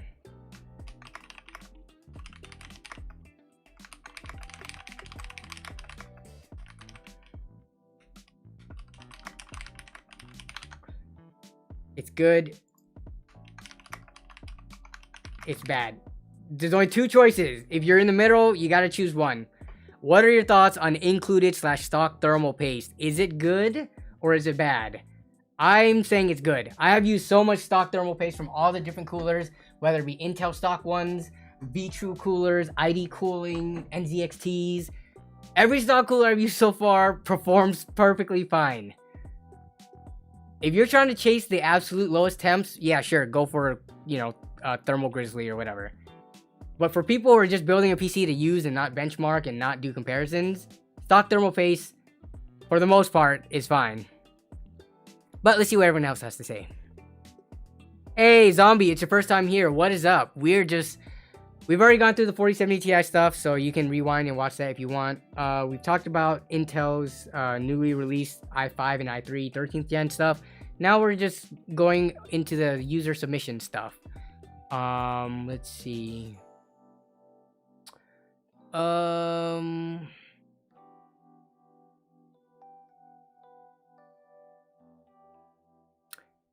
So yeah, talking about thermal paste, getting people's opinions. For the people who say it's bad, can I get your opinion, or like, can you elaborate more? We have 30% of the votes saying that they don't like stock thermal paste.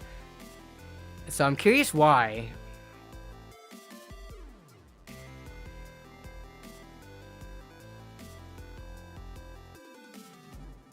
Oh yeah, wait.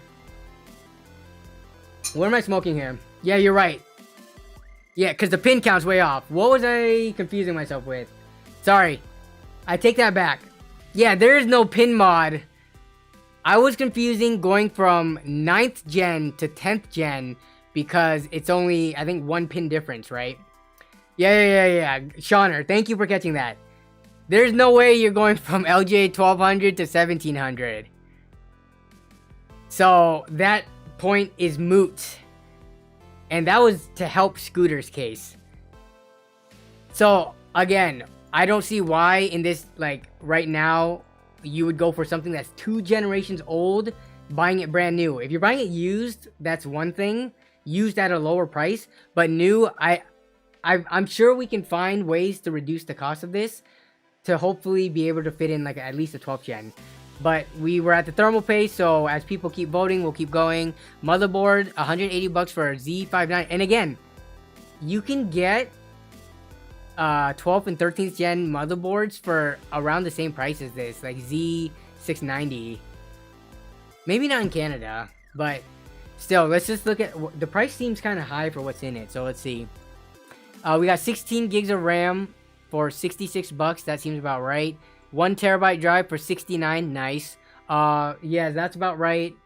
Arc A750 is 342, so that's Canadian, so it'll be cheaper. That sounds about right. You got the okay, IQ 220T. Okay, that's fine. About 100 bucks ish. 750 watt power supply. Okay, and this is all in Canadian pricing. Wait, 11. What was the conversion again? 1150. So, oh, that's 851. Okay, I think I was confusing with the other thing Scooter posted before.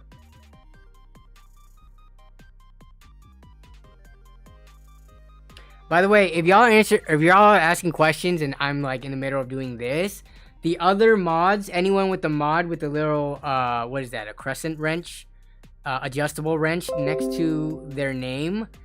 If they're giving you tips, listen to those people. The people that I put like as the mods for the stream and for the Discord server, their PC knowledge is also very good. Like some of them could even be like they're better than mine in some cases too. So don't just wait for my answer if I don't see your question. If another mod or even just someone else knowledgeable answers, definitely take them up on their advice. So Shauner, I've never built a PC before. Don't listen to me. Jason Whitmer, not really. No. You guys have built plenty of PCs. Y'all know what you're talking about. Y'all need to take some responsibility with great mod power. No, I'm kidding. But I'm just telling other people who are not aware. Like, I am not the one, you know, the one source or solution for everything. So back to Scooter's thing. Okay, this is an $851 build. We are fitting in like a modern day like ARC card. We have a 1 terabyte drive. We have like, you know, a power supply. This is a gigabyte. Okay, wait up. Is this the gigabyte power supply? I don't remember the exact model name, but is this the fire hazard power supply? Because not all of Gigabyte's power supplies. This is also another thing that I kind of hate about the PC tech space. Gigabyte has one line of power supplies, one model that blows up, and then people write off the entire company, like, of their line of products. You could write off the company for how they handled it. You can write off that one unit that exploded, but it does not mean every power supply is gonna explode. It does not mean every graphics card of theirs is crap. Like, come on, people, let's be reasonable here. But let's take a look at the PSU tier list. I just don't remember. PSU tier list, let's look at Gigabytes. Gigabyte. Alright, so they do, like, look, Gigabyte, we're looking at A tier. They got A tier stuff here, right? So, you know, keep that in mind. But we're not looking at the A tier stuff. We are looking at the, come on, Zoom, go away. Zoom. So then we go down here. We're at the C tier now. What is this one? The GPUD750GM. Is that even gonna be listed like that here? GM. Here's a C tier. So here's a 1000 watt unit. So here's the low tier one, the P450 and P550. PB550 again. Where's that? PGM non-Aorus, less than 850 watts. This is a GPUD750. See, the only thing I don't know is the P and the GP the same thing. Regardless, you want to look more into that, we can't do that on stream because that might take too long. But the GM is the blowy uppy guy. Yeah, so this one is a GM blowy uppy guy, but this is the GP 750 GM, not the P something something GM. So they could be a different line that might be okay. And obviously, I don't want to throw Gigabyte under the bus if this is a model that's fine. So you definitely have to do a little bit more research. Look at the spreadsheet on the PSU tier list. But I mean, overall, this build, we're working with 850 USD. Sorry, I have to think in USD in terms of like value. You're getting an ARC card. You're getting everything else pretty much. Like, this isn't a bottom tier case. This is a pretty decently nice case. So I can see why there's not that much room for 12th gen motherboard and CPU. I would try to find it, like, even if you can't find a Z590, I still think the better value play would be go for B660 for the motherboard, because it will be cheaper or the same price, and then go like 12400. Because yeah, I don't know, this 11600K seems just a little too pricey for what it is. And at the end of, like, if you care about upgradability at all, you're gonna be able to still put a 12700 into that, you know, B660 motherboard. So Sideri says there's a 200 ASRock Z690. Yeah, but you gotta look in Canadian prices. These prices are gonna be less in USD. Like this 180, it's gonna be, I don't know, like what, 150 or 160 or something like that. So there's already like a markdown from these. So yeah. Scooter U says, I will try to flip this PC. So here's my thing. We have had a lot of people asking about flipping and things like that in the Discord channel. I think it's great that people are getting into PC building and flipping, but I feel like there's a lot of people who are not experienced enough with PC building and the value of parts to be doing PC flipping, if that makes sense. With PC flipping, there is a risk you might not even break even, or in worst case scenario, you lose money. So you have to take that into account. Especially if you're building with like brand new parts, it's even a bigger risk. I feel like people who want to get into PC flipping, you should deal hunt used parts, because they take such a, like, you take such a price cut for used parts, but you can still sell them to people who are buying them from like Facebook and OfferUp and stuff like that. You can sell it to them, and they might not know how good the used market is. So you can still make a little profit in the end of it. And I don't know, I feel like it's lower risk. You're spending less money in general because the builds are going to be lower priced. But I would do that to get practice before going to, like, I don't know, new parts, if that makes sense. Jason Wimmer says, I try to dissuade people from flipping in the server, lol. And then Shauner says, yeah, it's much harder to flip with new parts. Like, flipping's fine. There's plenty of flippers in, like, you know, the tech community. I just feel like, and Jason, and maybe Shauner can even weigh in on this, and I swear we've talked about this in previous streams. The pandemic created a situation where PC flippers pretty much like dominated the market.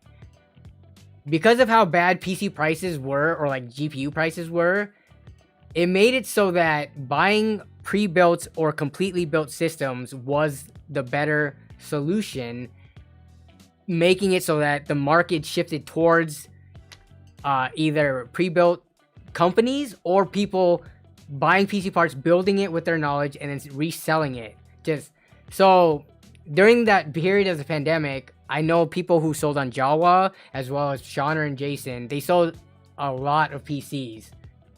Thank you for the reminder, Kevin No.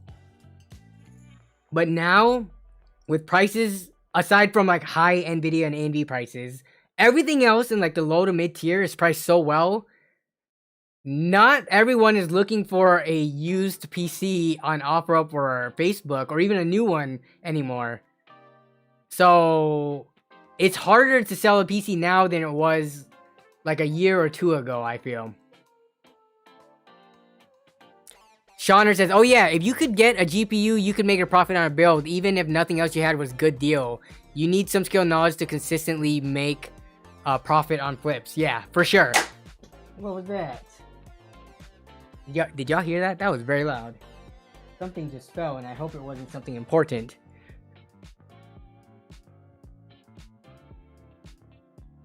Fefe all day says, Danny, serious question. When do you recommend updating the NVIDIA drivers? When will new ones come out? When do I recommend updating drivers if you have problems with your current drivers. If there's no problems, don't upgrade, because sometimes new drivers have issues and then you end up reverting back anyways.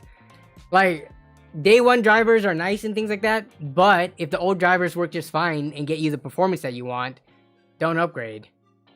If you are a tester or something, then yeah, you would have to upgrade because that's the newest drivers and you have to compare things at the same driver level, things like that. But if you're just using your PC to play games and do stuff, and there's no need to upgrade a driver, driver updates sometimes come out like every couple of weeks or month.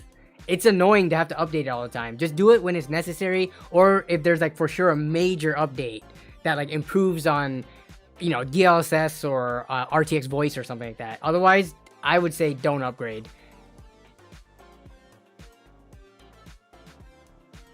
Yeah, okay, you guys heard that? Yeah, I don't know what that was. Please don't be a computer part. Please don't be a graphics card. That was really loud. Jason says, regarding the flipping situation, it's just not smart to encourage kids to get into it because it ties money up. Possibly losses, exactly. If you're a full-grown adult with an adult job with disposable income, sure, feel free to get into PC flipping all you want. If you are a kid without a job with like a $500 in your bank account and that's all the money you're going to have till your next birthday, you could get into PC flipping to increase that amount of money you have. Or if you end up losing money, you're going to be a really sad person because that, you know, you have no source of income and the amount of money you had just decreased. So yeah, I don't know. I don't particularly encourage PC flipping. I show it, but it's not like I'm saying, oh yeah, everyone go out and do this. I don't know. Different mindsets.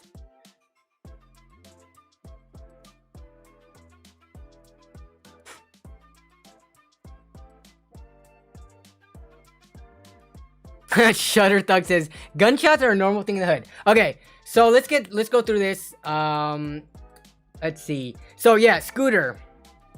The fact that you were asking quite a bit of questions regarding this build list. My assumption is that at your skill level, I think it's pretty risky to try to flip a PC. You can go ahead and try it. We already gave you the advice with regards to the CPU and the motherboard. I think those are the only two things, maybe the power supply. But this is the thing, you would have to be able to do the research yourself from that point on, based on the things we pointed out. And if you don't feel comfortable with it, don't try to flip it. Okay. Let's see.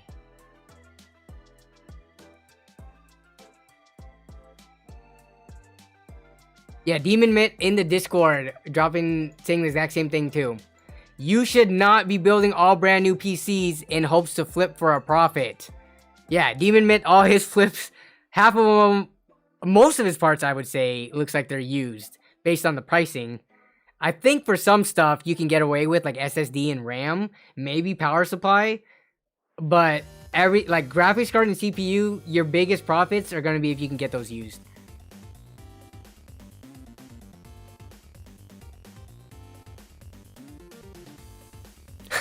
Shauner, nobody should flip PCs so I can have less competition. Exactly, right? Yeah, the more flippers there are, the more competition between all of y'all. I'm definitely not a flipper. I have flipped some PCs, but I do not do it on a consistent basis to call myself a flipper. Let's see. Random channel? No. Flipping a $500 PC, I don't think it's hard at all. If you could buy parts for like $350, $400 and then flip it for $500 and make yourself a $100 profit, I think that's very doable, and that's like a very common scheme. Some people probably can even get more margins than that, but I'm trying to be like, you know, not relying on the craziest good deals and something more consistent.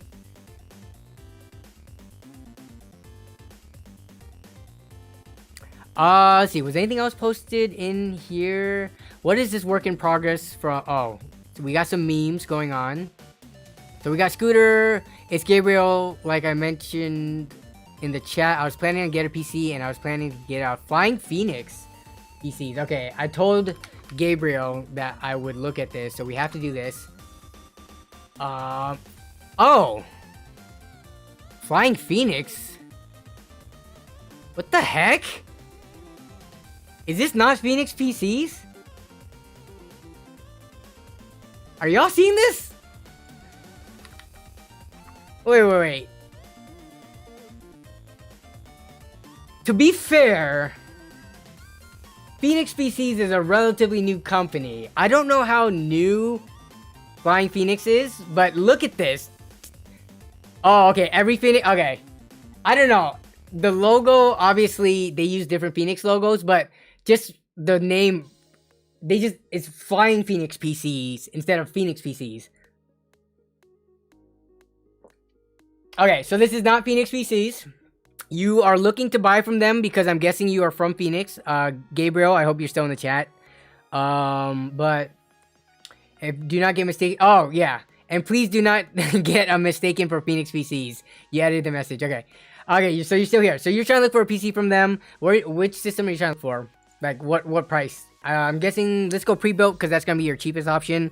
Usually with custom build, they're going to, like, charge you more for the build fee because they have to, like, you know, make it special and they can't just use something off the shelf that they already put. Oh, my goodness. Look at these prices. $2,700, $1,800, $1,300, and $750. Okay, so they do have some lower-end configs.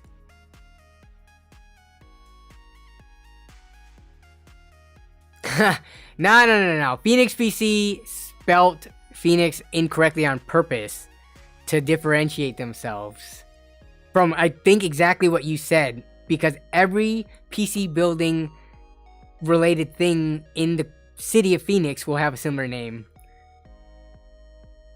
But yeah, I mean, okay, here's one of the things too that I've noticed in the Discords.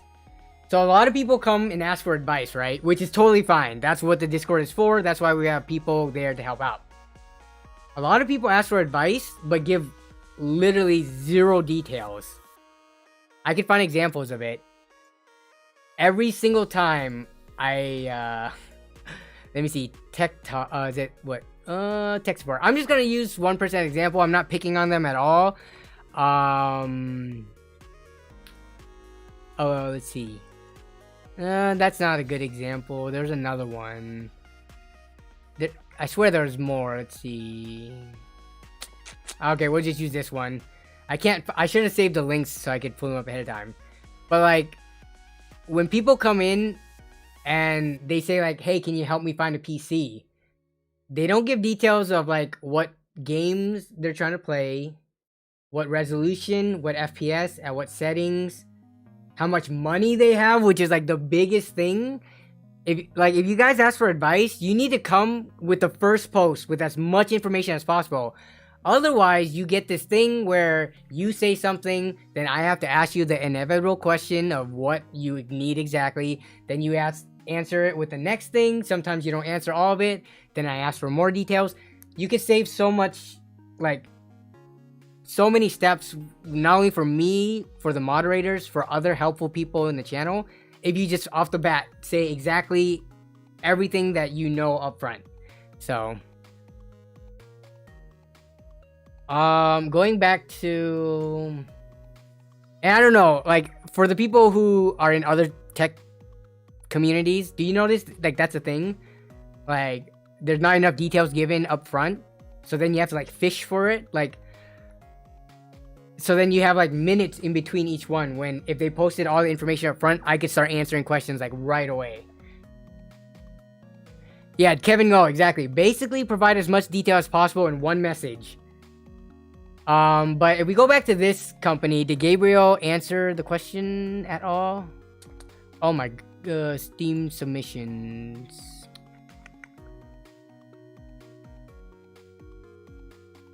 Gabriel, are you in the chat? There are multiple systems in each section, yes, but how much money do you have to spend? That's the biggest thing. Or I'm just gonna look at a random system and tell you whether or not that is a good value, and then that is how you can judge this company by.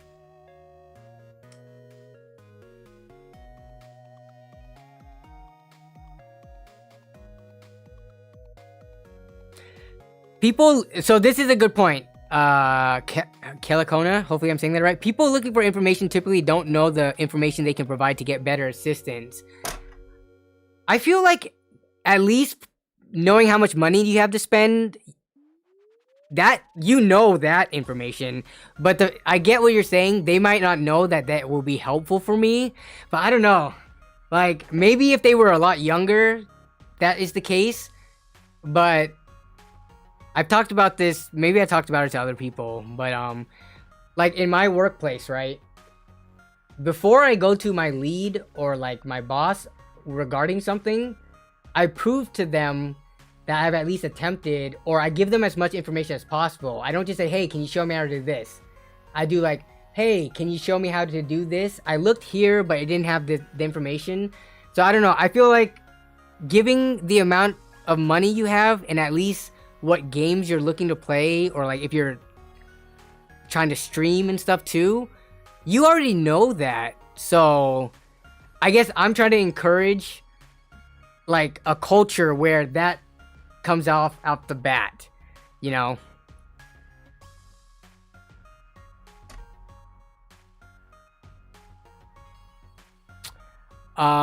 Yeah, that's true. Legends, cool. I should put a pinned message. The thing is, I don't think people read pinned messages. Wait, I might have a pin for that. Let's see. Let's go to the let's go to tech support, and we go up. It's not a pinned message, but if you go to, nope, there's a threads. Is it not? Okay, so I didn't set it up for this one. So I'm gonna put it in the channel description, which I don't think people read. I will also make a pinned message of it, and we'll see if that helps. But that's a good idea. I just feel like half the time it would be ignored, but we'll see. Did Gabriel answer the question yet? Whether how much money they have to spend? Or are we just gonna look at a random PC? We might have to look at a random PC because I'm not seeing it here. Oh, it's in the UD. Okay, you did in the Discord.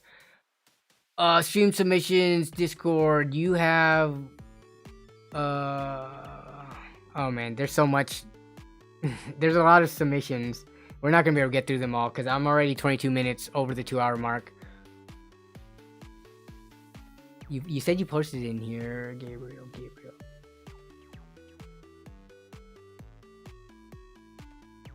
Wait, this isn't Gabriel, is it? Oh, OMG dog? I'm right, I'm looking at it. What are you talking about, Jason? I'm not seeing anything. This is not the same person, is it? Oh, it is? Oh, I'm a dum-dum. Wow. Sorry. This is what... Okay, this is what we're gonna do. Change the nickname, and you are now gonna be Gabriel on YouTube. Okay. Yeah, sorry, the chat has been going fast, and I'm blind AF, so $900. You have $900 to spend? Well, crap. They have a pretty big gap. They have a pretty big gap in pricing here. $900? Okay. I don't know who FlyingPhoenixPCs is. Do any of the Discord mods or the Discord power builders, you know who you are, do y'all have a $900 system to sell that you're looking to get rid of that may be better value than this? Let's see.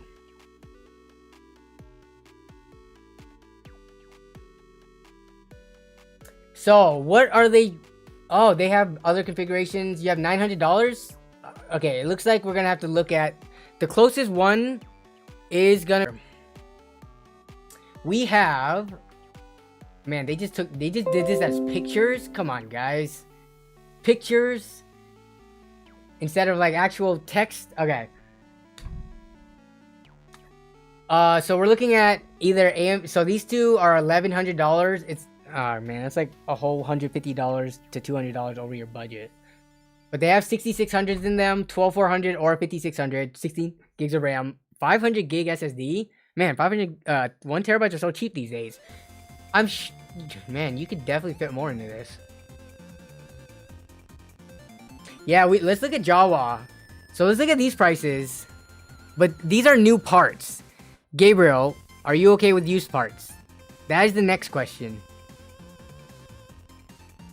And you're trying to play games like Fortnite, Roblox, and other games down the line. Yeah, so you just want like a modern day $900-ish system, which you can actually get a good system for.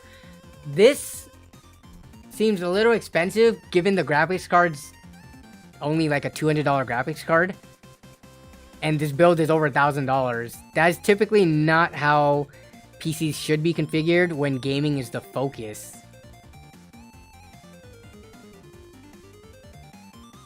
Yeah, we're gonna look at Jawa.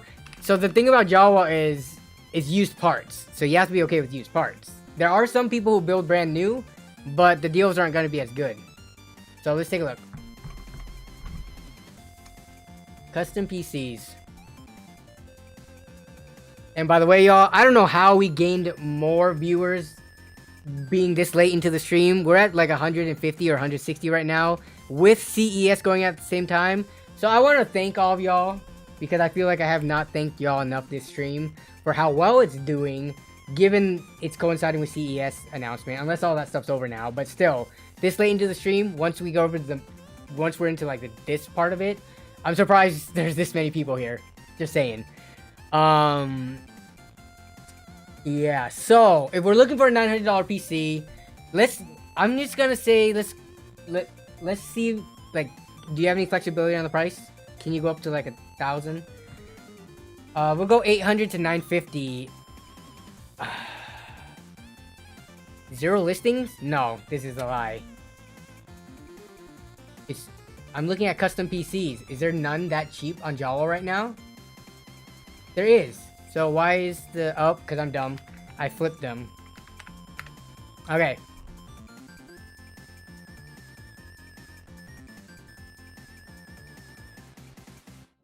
Okay. So let's look at this FPS Master. This is from Stream Builds, who have they sold before? Yes, they have multiple things sold. So what are you looking at here?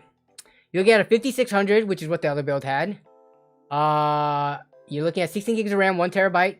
The exact same build for $300 cheaper here. No, this comes with the 1 terabyte. This comes with the 1 terabyte SSD. 16 gigs of RAM. Is everything new? Let's see. New. Everything in here looks... This is a brand new build.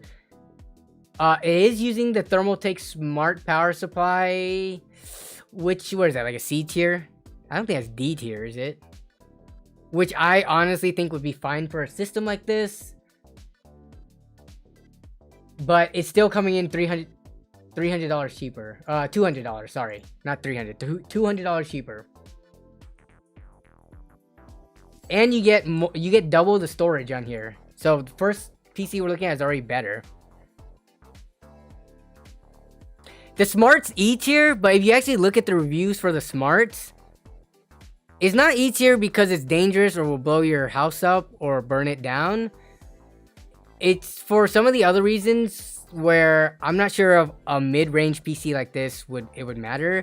But yeah, obviously if you could, I think that's how the price is that low, right? Maybe you could, if you wanted to, if you message them, say, hey, if I spent 25 more bucks, could you put in at least a C tier power supply? But still, the value of this PC is still way better than the other one. And that's just the first PC we found. This next one is a water-cooled one. So did I miss if Gabriel answered? Demon Mitt has also posted some in the stream chat. So as you can see, we have an awesome Discord community here where people can help you if you could give us as much details as possible. And of course, with the streams, there's so many submissions. We're gonna have to get to them after the fact. Like, I gotta go eat dinner. So after stream, I'm not gonna be able to answer everybody's thing. But again, we have mods and other helpful people. Gabriel, well, see, someone's in the Discord saying you could always build your own. I think the reason people look to pre-built is because they already considered building their own, and they aren't confident enough to, or they want to at least get their first PC built by someone who knows what they're doing, and then eventually upgrade and then build their own on like a second or third PC. If that makes sense. Again, we can't assume everyone wants to build their own PC, and that's totally reasonable. If you don't want to build your own PC, you want to pay someone else like $100 to do it, it's totally fine. Okay, this next one. This one isn't listed as well, but we have a slightly worse...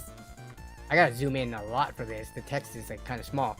We have a 3600, which is not ideal because that's now technically 2 generations old. But it has a better graphics card.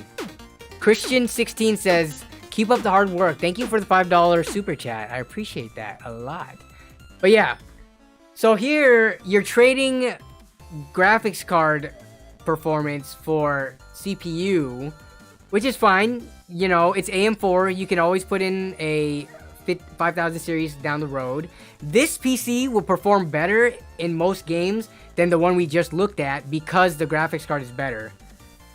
Like, the 3600, yeah, I don't think that's going to be an issue.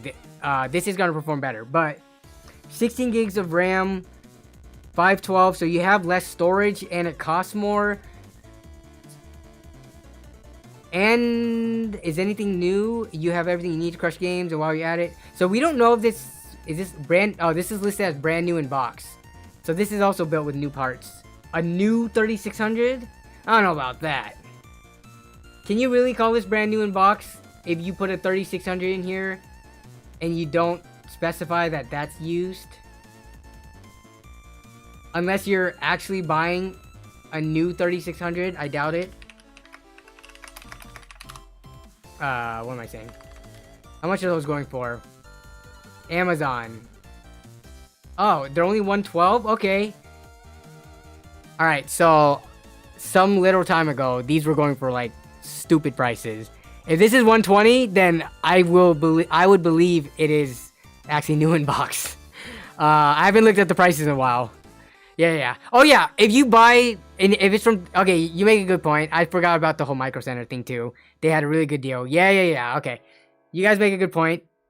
So it could be new in box. But between the two PCs, dang, where did the other one go? Oh yeah, this one right here. Between the two, I mean, this one has an AIO, really? It's a 120 AIO? Okay, that's an interesting choice. I mean, these two aren't bad. So, we could spend all day looking at this. I did not see a response whether or not used was okay. And I'm sorry, it's hard to multitask. Chat's moving. I'm trying to look for deals. It's so easy to miss if someone says something. Mods, did Gabriel say whether or not new or used is okay?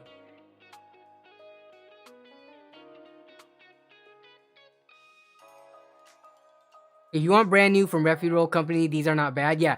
So I think Demon Mitt, thank you for helping with this as well. I think, Gabriel, you have a lot of options in front of you now. I think everything that's being recommended to you, whether or not it's something that we just pulled up on stream or other people are linking in the stream submission channel, everything linked is quote unquote a good buy or a recommended buy, right? So it's up to you.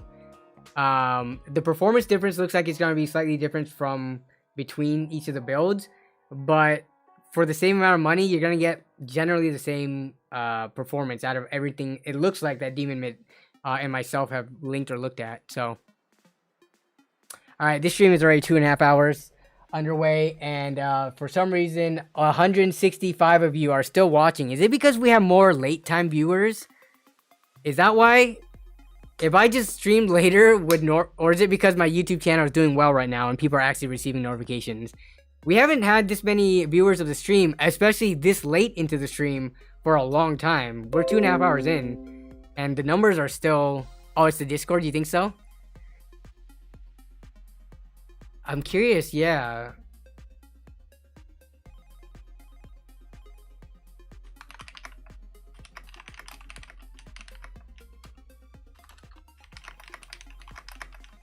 Let's just pull it and see. I'm not sure if I'm currently. So that's what it is now. And let's just do like 6 p.m. PST, 7 p.m. We'll just do, because I'm not going to stream super late. I got dinner and stuff like during some of those times. So, okay. So let's just see for the people who are here and the people who are willing to vote, because those are like the people who quote unquote matter the most, right? Wow. Okay. Let's see who's winning right now. Remember, I'm West Coast. So for the East Coast people, it's already 8 p.m. by the time I start. If I start any later, it might be bedtime. Hey, what's up, Drew? What up? What up?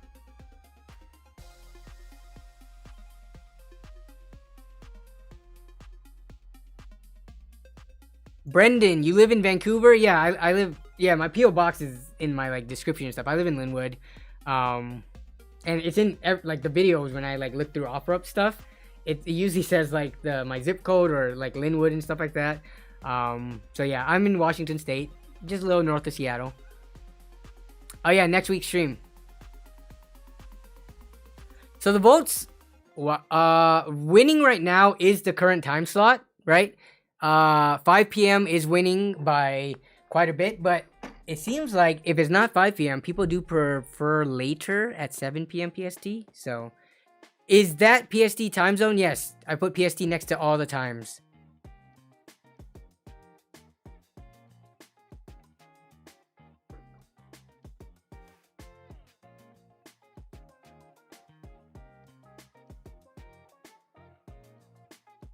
Do you American folks get Pluto TV? Is that one of the channels that like the smart TVs typically get? I'm not sure actually. I do not watch Pluto if we get that.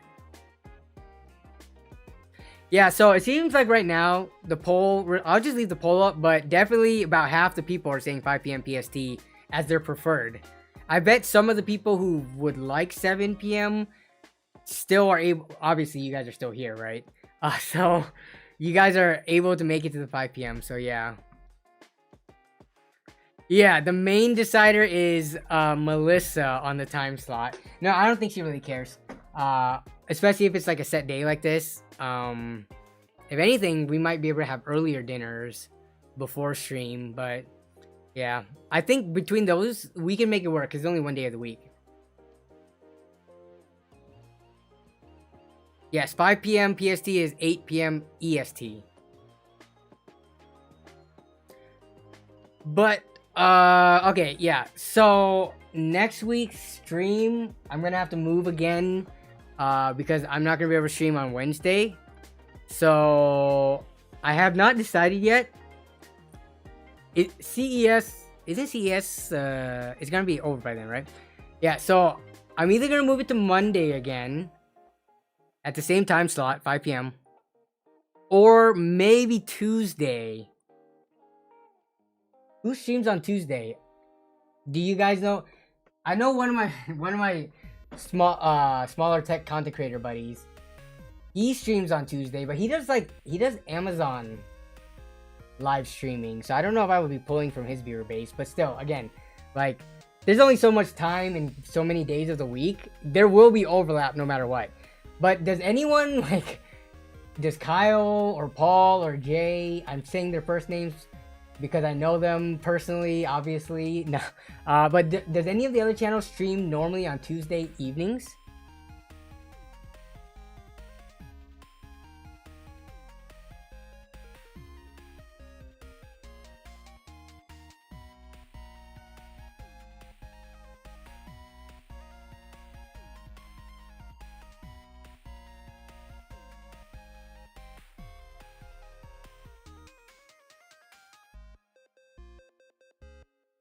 Shutterthug says, I saw the Space Needle New Year's fireworks show for the first time. The drones were lit. Yeah. We watched that on like the local news channel. Was it Como 4 or something like that? But yeah. Yeah, it was pretty cool. All right. Did anyone answer whether or not anyone? I don't watch many streams. Okay. Yeah, me neither. So that's why I don't know when other people stream. I know Zach. He streams on Thursday because his is Thirsty Thursdays. I wouldn't be able to move it to that Thursday anyways. So yeah, I try not to coincide or overlap with like content creators that I'm, you know, closer to. If I have to, sorry Jay and Bitwit or Paul, if you guys are streaming on the same day, I'm gonna overlap with you because I don't know you personally. But yeah, so Jay, Bitwit, and Paul, they don't stream on a regular basis, and if they do, it's probably on Twitch, right? So I don't know if it's gonna be completely the same viewer base. So also, Jason got his 3 Drake Sarth kill. So we actually did that last night, which is the hardest content in classic Wrath of the Lich King right now. So that's pretty fun. I watch you, Danny. Tech, yeah. Yo, when is Brian's stream? I swear, his streams pop up at the most random days and times. Shutter Thug, you are too nice. Just you. Which one is your house? It's so cold outside. Yo, that's a little creepy there. Yeah, when does Brian stream? Because he's in Australia, so the times are a little bit different, but being a content creator, he has a weird sleep schedule, I bet. So I've seen him stream like at normal times here in the US, where it should be like super crazy then. Is he in Japan? I thought he's back in Australia, but yo, Melissa and I are trying to go to Japan.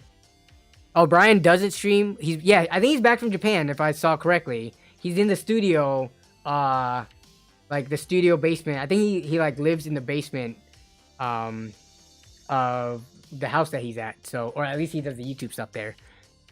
Okay, he has it. So yeah, in terms of people who stream regularly, it doesn't look like there's much overlap on Tuesday. So I will let the Discord channel know, and obviously when the day comes next week, if you aren't a part of the Discord channel, I'm going to be streaming either Monday or Tuesday. I'll decide, probably during the weekend.